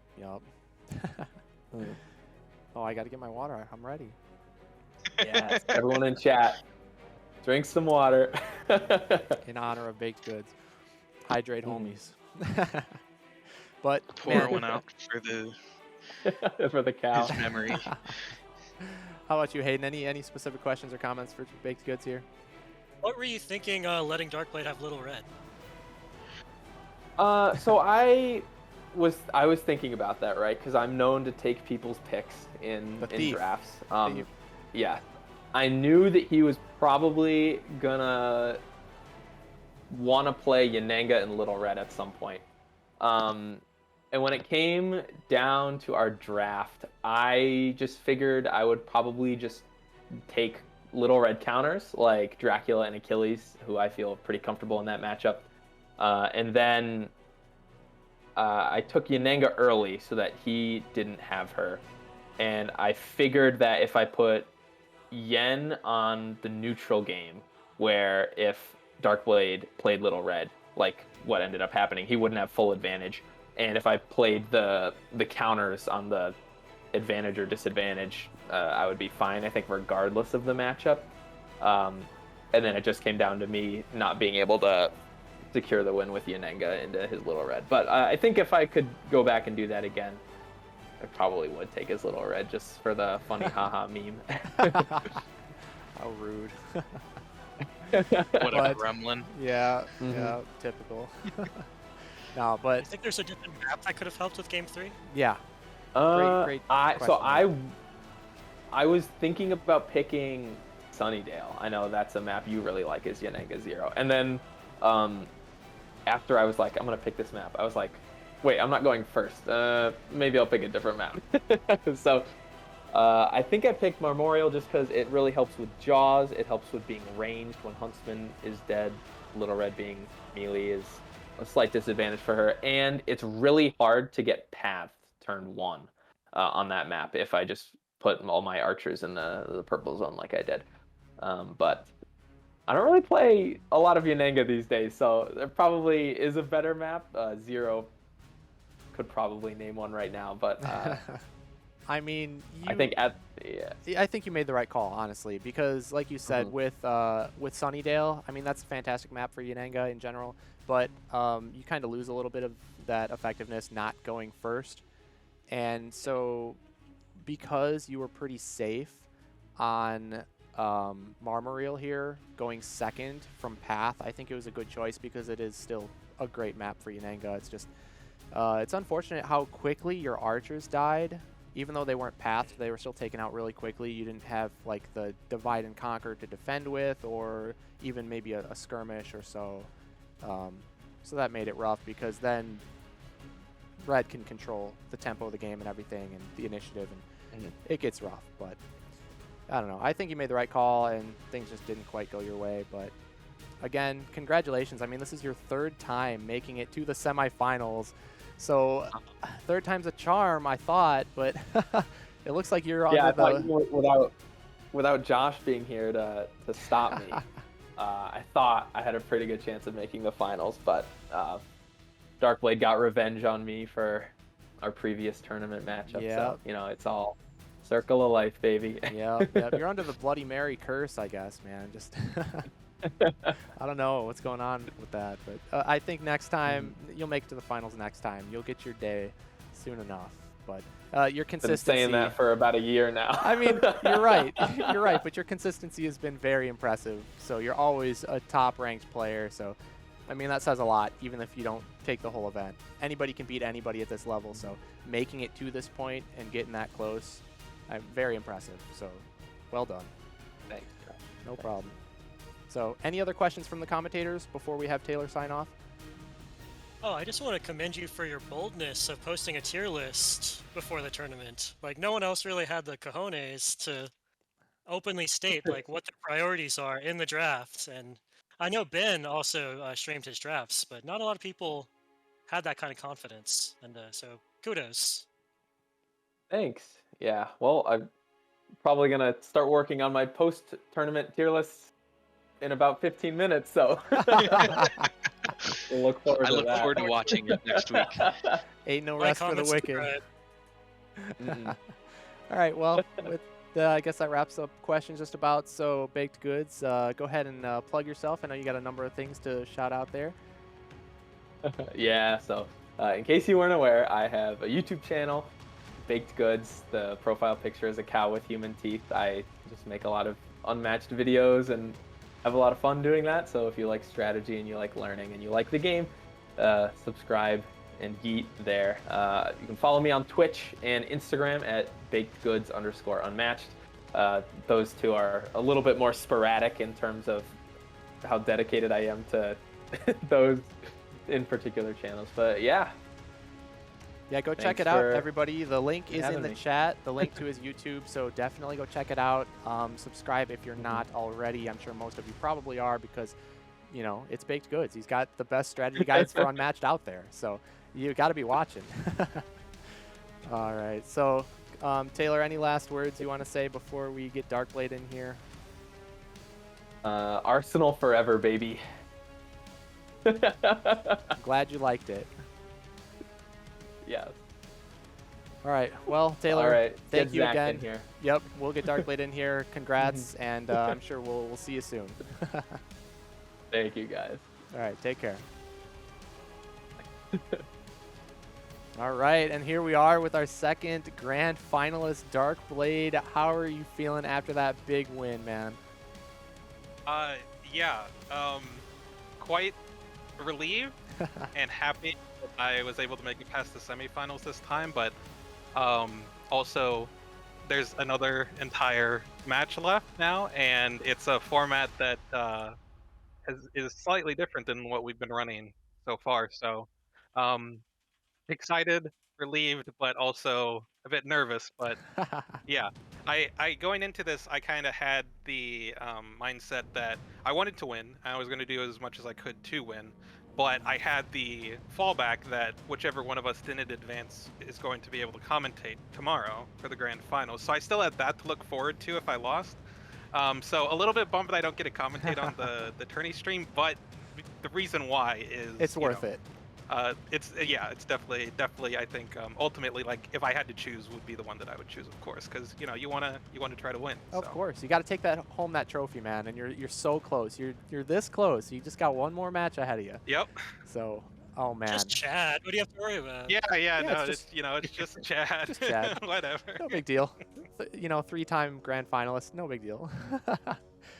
No big. Just not at 3-0 all. him like I did last time. You'll be fine. Yeah. Perfect. Flawless plan. Right. All right. Well, Ben or Hayden, do you guys got any questions specifically for Darkblade? How do you feel about Arsenal? Oh, I love Arsenal. From the get-go, because I played in the preseason tournament as well. Ended up getting knocked out by the eventual winner in the semifinals, Lollipop Magnum. He knocked me out of that. But it got. I was able to get some good practice in. The time controls that we were using were not what they were supposed to be for the tournament because the TTS clock displayed differently. So I was getting used to the timer, and then found out, obviously through no fault but my own, that I was playing with the wrong amount of time. So I had to adjust again. But it hasn't been too bad, and the more I've played with the timer, the more I've gotten used to it and comfortable with it. At this point, it doesn't really phase me too much. Even when I'm running low on time, I know when I can like burn time in the bank to think through like important decisions. And by the end of the game, I can usually play fast enough to where even if I only have like a minute on each turn, plus like maybe 10-20 seconds in bank, I still don't really feel that much pressure because there's a lot less decisions near the end because you know more info about what's left in your deck and your opponent's deck. So I feel I find that I can play a little bit faster in those times. I still like to leave a little bit of time because, you know, crucial positioning does matter a lot, and that can eat up time. That's the thing that really eats up the most time in my experience, at least. But yeah, it's gotten better. And as far as the overall format with Arsenal, aside from the timer, I love it. I mean, I had a great time with Conquest, and I don't have anything particularly against that mode, but I definitely prefer Arsenal just because you see a lot more variety in not just the drafts, but the fighter lineups and how the map picks and bans work. And so it's been very fresh, and I feel like it has that staying power to remain fresh compared to the old Conquest format. And so yeah, I've been loving it because of that. So the whole fighter assignments is kind of where most of the thought goes into now compared to before, where it was just kind of counter picks and bans that you had to worry about. And so yeah, overall, I've really been enjoying the format for sure. Excellent. Yeah, I love to hear that. I think Arsenal overall has definitely been a crowd favorite. And it is, like you said, it's great to see the fresh new matchups that we get to witness in top-level play. So although I do want to point out, you know, we got that classic Little Red versus Yanenga game that you are so, you know, you're just an expert in that matchup. So how were you feeling going into Game 3? You're 1-1. It all comes down to this Game 3. I mean, what was going through your head at that point? So I was hoping to be able to win Game 2, just because, you know, that puts a lot less pressure. Sure. But I knew that it wasn't great because the map, I think, favored Drac, especially because, you know, if you start with the turn 1 Ravening, it's going to be really rough for Luke. Not to mention the 2 beast forms that were also in starting hand, apparently, and a bidding. That was crazy. After the first few turns of that, especially after the first beast form, I wasn't feeling great about that match. I still thought I had outs, and so I played to them, but I was already preparing for Game 3 because I thought it was fairly likely. And because of that, the loss didn't surprise me too much, and so I felt like I was in a pretty good headspace going into Game 3. And as you point out, it's a matchup that I've played a lot. I've played at this level on tournament you beat stream me against you, and won it. I did have advantage in that because it was my map pick and starting position, which obviously helps when you can try to set up the thing. Though I didn't get the thing against you, so I had to play without it anyway. Right. But Memorial, I knew would be more challenging because it's a really good map for range fighters in general, and Yen can take huge advantage of that map. The middle section makes her jaws ridiculous, and I can't really get anything over them. Even a stones doesn't probably get much damage, if at all, through. Right. I actually don't think it can if I'm in a double zone. No, it won't. And then I can try to like do eyes and maybe bait out a jaws and get an eyes through it, but that opens up other options. And the zone layout just really lets Yen set up times where her archers can get their bonus effects for not being in her zone, and then they can soak for her when they are. Yep. And so I knew from the get-go I wanted to be super aggressive and try to kill the archers immediately so they could get as little value as possible. And that's why turn 1 wasted the wild and boosted in and tried to attack an archer, because I was hoping as long as there wasn't a skirmish to be thrown. I guess a Momentous could have done it as well, but I didn't think that was super likely to be blocked. So as long as there wasn't a skirmish, or even if he had the skirmish, he didn't decide to use it. Because I did have Wolfsbane in the basket, so like there was a possibility for me to use eyes. I think it would have been a little aggressive, but it still could have worked to take out the archer potentially. But yeah, I got the basket into the pin the prey, and then I was able to discard the other Into the Woods, because I Yeah, it had was boosted great. with one and had the other one in hand. Mhm. So it ended up not really costing me too much in terms of my resources. They weren't even like the knives Into the Woods, Right. either of them, so I had that for later in the game. And then Huntsman being able to take out the other archer with the range Long Have I Sought You was nice, and then the archers really didn't come into play after that, Yep. because I was able to keep up enough pressure where there really weren't good times to attack with a surprise volley, even if there was one in hand. And then I was making sure to try to play with my symbols around the shield formation. And You did it. I You think did it it might have been again. a little bit too risky, but I You did the did. same thing I did against you with Man.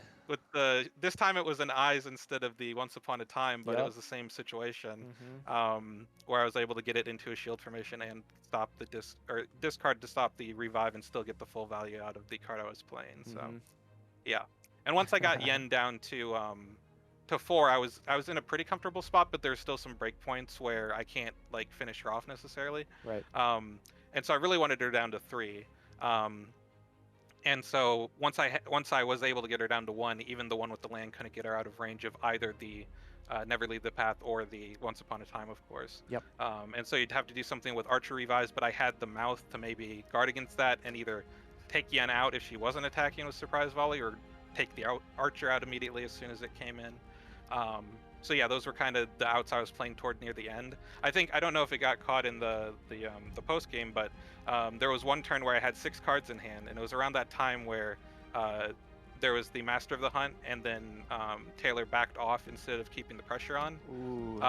It was after I played the draw too on Yeah. Okay. defense. And I you drew didn't into have 2 defense, huh? Huntsman schemes. Oh man. So he didn't attack that turn, and then I double maneuvered the next turn, and I think I had like 5 or 6 cards in hand, all red and yellow cards. Mhm. But he was So, backing off at the same but time. he had archer cards and schemes himself, so he didn't really have the hand to like risk going in, because I had good symbols lined up as Yeah. well, and he Mhm. could have just been dead to a Once Upon a Time. So like I understand why he didn't go in, but there was a internal sigh of relief each time he maneuvered maneuver. instead of like keeping the aggression up there. So Yep. yeah, Well, I think that it one was a turn. crazy game. Yeah, it definitely was. I was very happy to be able to commentate that one because I love that matchup in general, and to watch you play it. Last time I was in it, so to step Yeah. back and watch it from the outside, I thought was just really cool. Yeah, wasn't last time you were in it and Taylor was commentating? And Taylor was commentating, or exactly. At least Now one it's of the now it's swapped. commentators. Yeah. So it was, yeah. we But had a little yeah, repeat I think swapped that around. that one turn where you made the Never Leave the Path not boost, but warp play, and warp, you hit yeah. with the shield, the eyes into the shield, and then you hit with the hands that went undefended, I believe. Like that was just Yeah. an insane turn for you. That swung the game heavily in your favor. That was Yeah, literally it the did. turn, the play that won you the match. So very well done. I'm just so impressed by the way you play Little Red into that matchup. It is just a pleasure to commentate. So well done. I'm glad. Thank you. No problem. And then Ben, I know you had a question for Darkblade here. Yeah. So you mentioned, if you won game 2, you didn't have to play to that game 3. How do you think Luke Cage wins the matchup into Dracula? I know it was sort of worst Yeah. case scenario with the opener, but Yeah, so I think the way that Luke wins that is taking out the sisters immediately. You need to get them off the board and keep them off the board. And then you need to try to make sure you can line up your trash talks with the beast form, because if you trash talk a beast form, it's only 2 damage, which is way better than most characters. Like most characters want to faint beast form anyway, but they're taking 4 in exchange for that. But Luke only takes 2. And so you can really neuter Dracula's damage if you can line up even one of the beast forms into a trash talk might be enough. Because if you can line up maybe one of your other 2 value blocks, or even the one that reflects the damage back, like you could disincentivize Dracula from boosting too much, because unless he's killing you, he's taking a ton of damage himself as well from Skin Like Titanium. And so you can kind of play at certain breakpoints. You really need to make sure that the sisters can't get ravening damage. I think that's the key, and you can't let them like body block for Drac, and you just have to be pretty aggressive. Try to get your draw cards, I feel. That was kind of what I wanted to do, and draw aggressively and just try to run Drac out of defenses, and pressure him with Misty particularly. Hero Rod is a great map pick because it really takes away a lot of the ranged options Misty has. It kind of takes away that advantage she has as a sidekick in general. So, I think Luke actually has a pretty good chance when the opponent can't pick like a specific map like that to kind of neuter Misty. Because I actually did win a matchup between Luke and Drac during the pools on the Luke side. So it's definitely doable, and I think it's honestly not as bad of a matchup for Luke as it seems on paper. Because initially I thought it was awful, like all the auto damage. You can't end next to Drac really, because he pings you, and that's like a good chunk of your health, and there's no healing. But I think that because Luke has such big values, and you can even line up situations where you can attack into bidding, and Drac has no good No options. other options, Because right. if you have like a still standing, a get paid, a Sweet Christmas, or Commanding Impact, something like that, he doesn't really have any good options. Like he's taking some damage, and you're either drawing a bunch of cards or recycling your cards. And so bidding actually isn't that great in the matchup if Luke's attacking you, as long as he makes sure he doesn't have a regroup in hand. Yep. And so that's why a few times I boosted with regroup, because I didn't want that to be pulled out with bidding. And that's the only versatile card that Luke can play. So otherwise, you're giving him no good options, because all of Luke's red cards are good into bidding basically. Yeah. I guess the best one for Drax's case is probably like, the hero for hire that you can boost. But if you have like one of the Misty 3 boost or even 2 boost cards, you can still hit for like 2 or 3 over bidding. Right. And so yeah, it's you can craft your hand in a way that bidding is mostly negated, which is great because it's like one of the best defense cards in the game. And then if you can line up to not take too much Ravening or Beast Form damage, I think Luke has a pretty good shot actually. Yep. But I haven't played it enough to know exactly what maps you're looking for and stuff. But those are just kind of my experiences so far with practicing it a little bit and playing it a couple times in Yeah, that was my next question. What map did you ban originally for that matchup? Paddock? I banned Paddock because one? I thought that Ravening. Sorry. Yeah. Now we have to specify because there's the direct Paddock. Right. The Raptor Paddock, because I felt that Ravening would still do good damage, and if I got pulled into the pit as well, I was going to be in a really rough spot. Yeah, because the only way out of the pit. On you. Yeah, the only way out of the pit, especially if he doesn't attack me, so I can't power man him out of the way. The only way out is where's my money, and he can potentially even body block with the sisters, though that would be harder, especially if I'm sending Misty after them. So I felt like the pit would still be bad. It would be better for Luke to try to keep pressure on Drac because of the closeness of the map, but I feel like getting pitted is just it's a really death bad, sentence, particularly for Luke in that matchup. Because as long as Drac has like an okay amount of defenses, he doesn't mind like taking a turn or two to like keep you pinned, I feel. And um, he's also drawing cards from his ping, so like he's probably going to be able to keep up at least a good amount of defense if he can pin you early, and you're not going to be able to pressure him enough to make him back off, I feel. And then he can kind of just throw a sister in the way and make it really hard for you to get out, and then maybe re-engage when he has more defenses. So Yep. yeah, I felt like that risk was just too much compared to something like Hero Rot, which I don't think would be as bad, even though it's still not great, of course. Yeah, makes a lot of sense. Well, Darkblade, again, congratulations. But before we sign off here, I mean, is there anything you want to plug? I know you have a Twitch channel yourself that you've been very graciously streaming a lot of other matches throughout this event. Especially, I think you streamed all of the top 8. So thank you for doing that. I mean, that's just amazing for the community to allow everyone to spectate that. But go ahead and just, shout yourself out there. Yeah, it was great. So my username is also my Twitch username, so it's twitch.tv/Darkblade113. Yeah, I've been streaming all of my tourney matches, and then as you pointed out, I've also been hosting other games. I started doing that back during Team League because Freak was doing it, and I thought it'd be fun, and so I hosted like some of my teammates matches, and I think a couple others here and there throughout, once people are like, hey, we'd like to have ours hosted too. And as long as I can make it work into my schedule, I love doing it. I have just as much fun, if not sometimes more fun, watching and commentating for games, especially when I can get someone else on, like Freak or Chad have both joined me. I think you've joined me for at least one I think as well. one time. It wasn't like a tourney match, but I think it was maybe something Team League related. Mm-hmm. And so like, yeah, I love getting people on and getting other perspectives. It's also nice to have someone to bounce stuff off of during the game. And yeah, I just have a ton of fun hosting. I'm going to continue doing that even if I end up sitting out, from tournaments or whatever. I feel like I'm probably not quite there yet where I want to take a break because this one's been awesome. And as the formats continue to evolve, like, and more fighters are released, there's going to be a lot coming soon. So I feel like I probably haven't quite scratched the itch yet. We'll see Yeah. what happens tomorrow, but I don't think anything could change that at this point.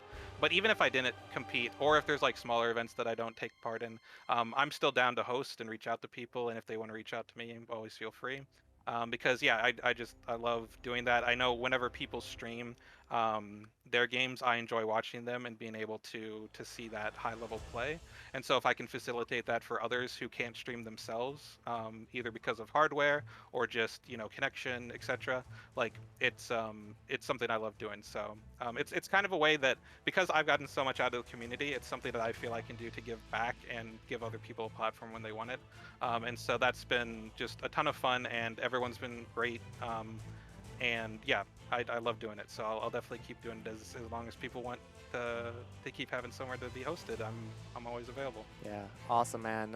I just want to say thank you on behalf of the community for that. It's very nice of you to, give back in such a way. I think that's just awesome.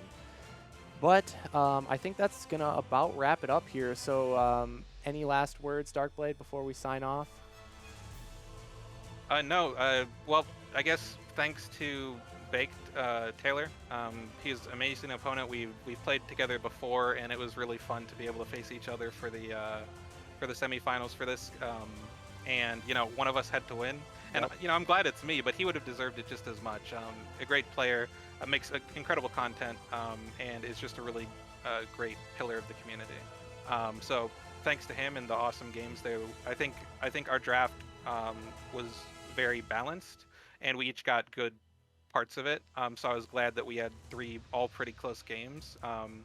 And tiny little things here and there could have swung it the other way around. So always love to see that, like from a viewer perspective, of course, but also from a player perspective. I like the close back and forth games rather than just someone getting a really unfortunate matchup and it kind of being over before it starts. Right. Though that can lead to some really cool comebacks, and those have been seen before.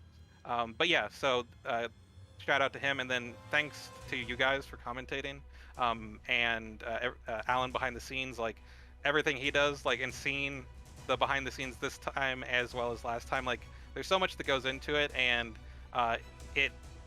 I was talking with him, and the Premier tournament was one of the main reasons that I got interested in the scene in the first place. I saw the VOD on the YouTube channel, and I was like, this is crazy. Like, this is a fairly small event comparatively, and the video didn't have a ton of views, but the production value is through the roof. And so that, I think, goes a long way to attracting people and getting them interested. It did for me, and making it easy to understand, even if you haven't played the game a ton before, because I've had friends who've tuned into my streams and they don't play the game, so they have no idea what's going on, since I don't usually interact with chat much during gameplay, especially for tourney matches. But they tune into these, and between the commentary and the intro videos and all that, like, they can follow along and actually get really into it. So that's a huge asset, and really good to see. And then I think the last thanks I have is for Restoration themselves. I don't think I've ever seen a company who has been so involved with the community and supported it to the degree they have in something like this tabletop gaming space. And so just seeing all of the support and love that they give, both for these events as well as stuff outside of it, it's incredible to see. And obviously, none of us would be here without them making the game in the first place. So yeah, huge shout out to the whole team as well. Yep, well said. And I love how you bring up how you were kind of pulled into the game, into the scene, so to speak, by the first tournament stream, the finals, and now look at you. I mean, you're a top level player, and you're there tomorrow. So now this is your turn to play in the finals. So I just want to say good luck to you. It's going to be a blast to watch and commentate, so it's my pleasure. And yeah, just the best of luck, man, and I'm looking forward to seeing you play tomorrow. Awesome, thank you very much. All right, Darkblade. Well, we are going to wrap up the stream, but take care. So before we do that, again, just huge thanks to Echo Darkblade, huge thanks to Restoration Games for just being such an amazing company. They're so supportive of everything. They provide the prize support for the tournaments. They sponsor us officially, so these are, you know, essentially the official tournaments. And it's a pleasure to host this. So thank you to Restoration for everything. We wouldn't have this awesome game without them. So thank you to the Vorpal board guys who are supportive of our scene as well. Vorpal's a great platform. If you like what you saw, go check it out on vorpalboard.com. And it's a subscription-based thing, so it's not for everybody, but it definitely works great for streaming. It's a very clean interface, so I love it. A lot of other people like it as well who play Unmatched, so it's great for our game. And thank you to all you viewers for watching, because the event would be nothing without all of you. And we've had some great viewership, and it just keeps growing and growing each event, which I just love to see. So let's just keep growing the scene and the events. So thank you to everybody watching. And then, of course, thanks to the players for participating, because we would have nothing to watch if we didn't have people playing. And again, big thanks to you, Hayden and Ben, and Peter, who was with us earlier, for commentating with me. That's I'm happy to have you guys on board, and definitely makes my job easier, and it makes it a lot of fun as well. So thank you for that. And thank you, John, for hosting all the streams. Yeah. Been an honor. Yeah, my pleasure, guys. I'm happy to do it as long as everybody's enjoying it. It's a lot of work, but it's a lot of fun as well, so totally worth it. But yeah, that's going to be about it. Before we sign off, Hayden, any last words? Oh no, thank you guys for having me. It's been fantastic. Looking forward to grand finals tomorrow. Excellent. It's gonna be super hype. 5 games should be wild. Might see Darkblade whip out his Willow. Ooh. You never know. You never know. I mean, with how deep some of the drafts can get, it wouldn't be too out of the question to see Buffy or one of the other Buffy set characters in the mix. It could happen. We'll see. That's because there's 5 slots instead of 4. Exactly. So it might get even deeper into the roster than normal. So yeah, that's going to be awesome to see. So how about you, Ben? Any last words? No, not really. Just, amazing stream, matches today. Just seeing T-Rex rip into the Achilles in that game 1, and then game 3 was a blast to watch. And commentate for. So I look forward to watching the VOD for tomorrow. Unfortunately, I won't be able to watch it live because I've got a crab fest to go to. That's all right. Eating a bunch of crabs tomorrow. Nice. Well, enjoy that. You'll have the VOD to come back to. So no worries. But yeah, so that'll be it, everybody. Thank you for watching. Again, do not miss the grand finals tomorrow. It's going to be epic for sure. It's going to be a best-of-5 Arsenal match, which we've never seen before, between Darkblade113 and Unmatched, and 2 just extremely high-level players going at it in a brand new format, essentially, and it's just going to be wild. I'm sure we're going to see some fighters that we've never seen played in competitive before, and that's just going to be really cool. So you won't want to miss it. It's going to be tomorrow at 10 a.m. Eastern on the same channel here, Unmatched Tournament. So make sure, share it with your family and your friends, get everybody in here, bring the hype, because it's going to be an awesome event. So with that said, I will hope to see you all tomorrow, bright and early, 10 a.m. Eastern once again. And thank you all for watching, and we will see you then. See you guys.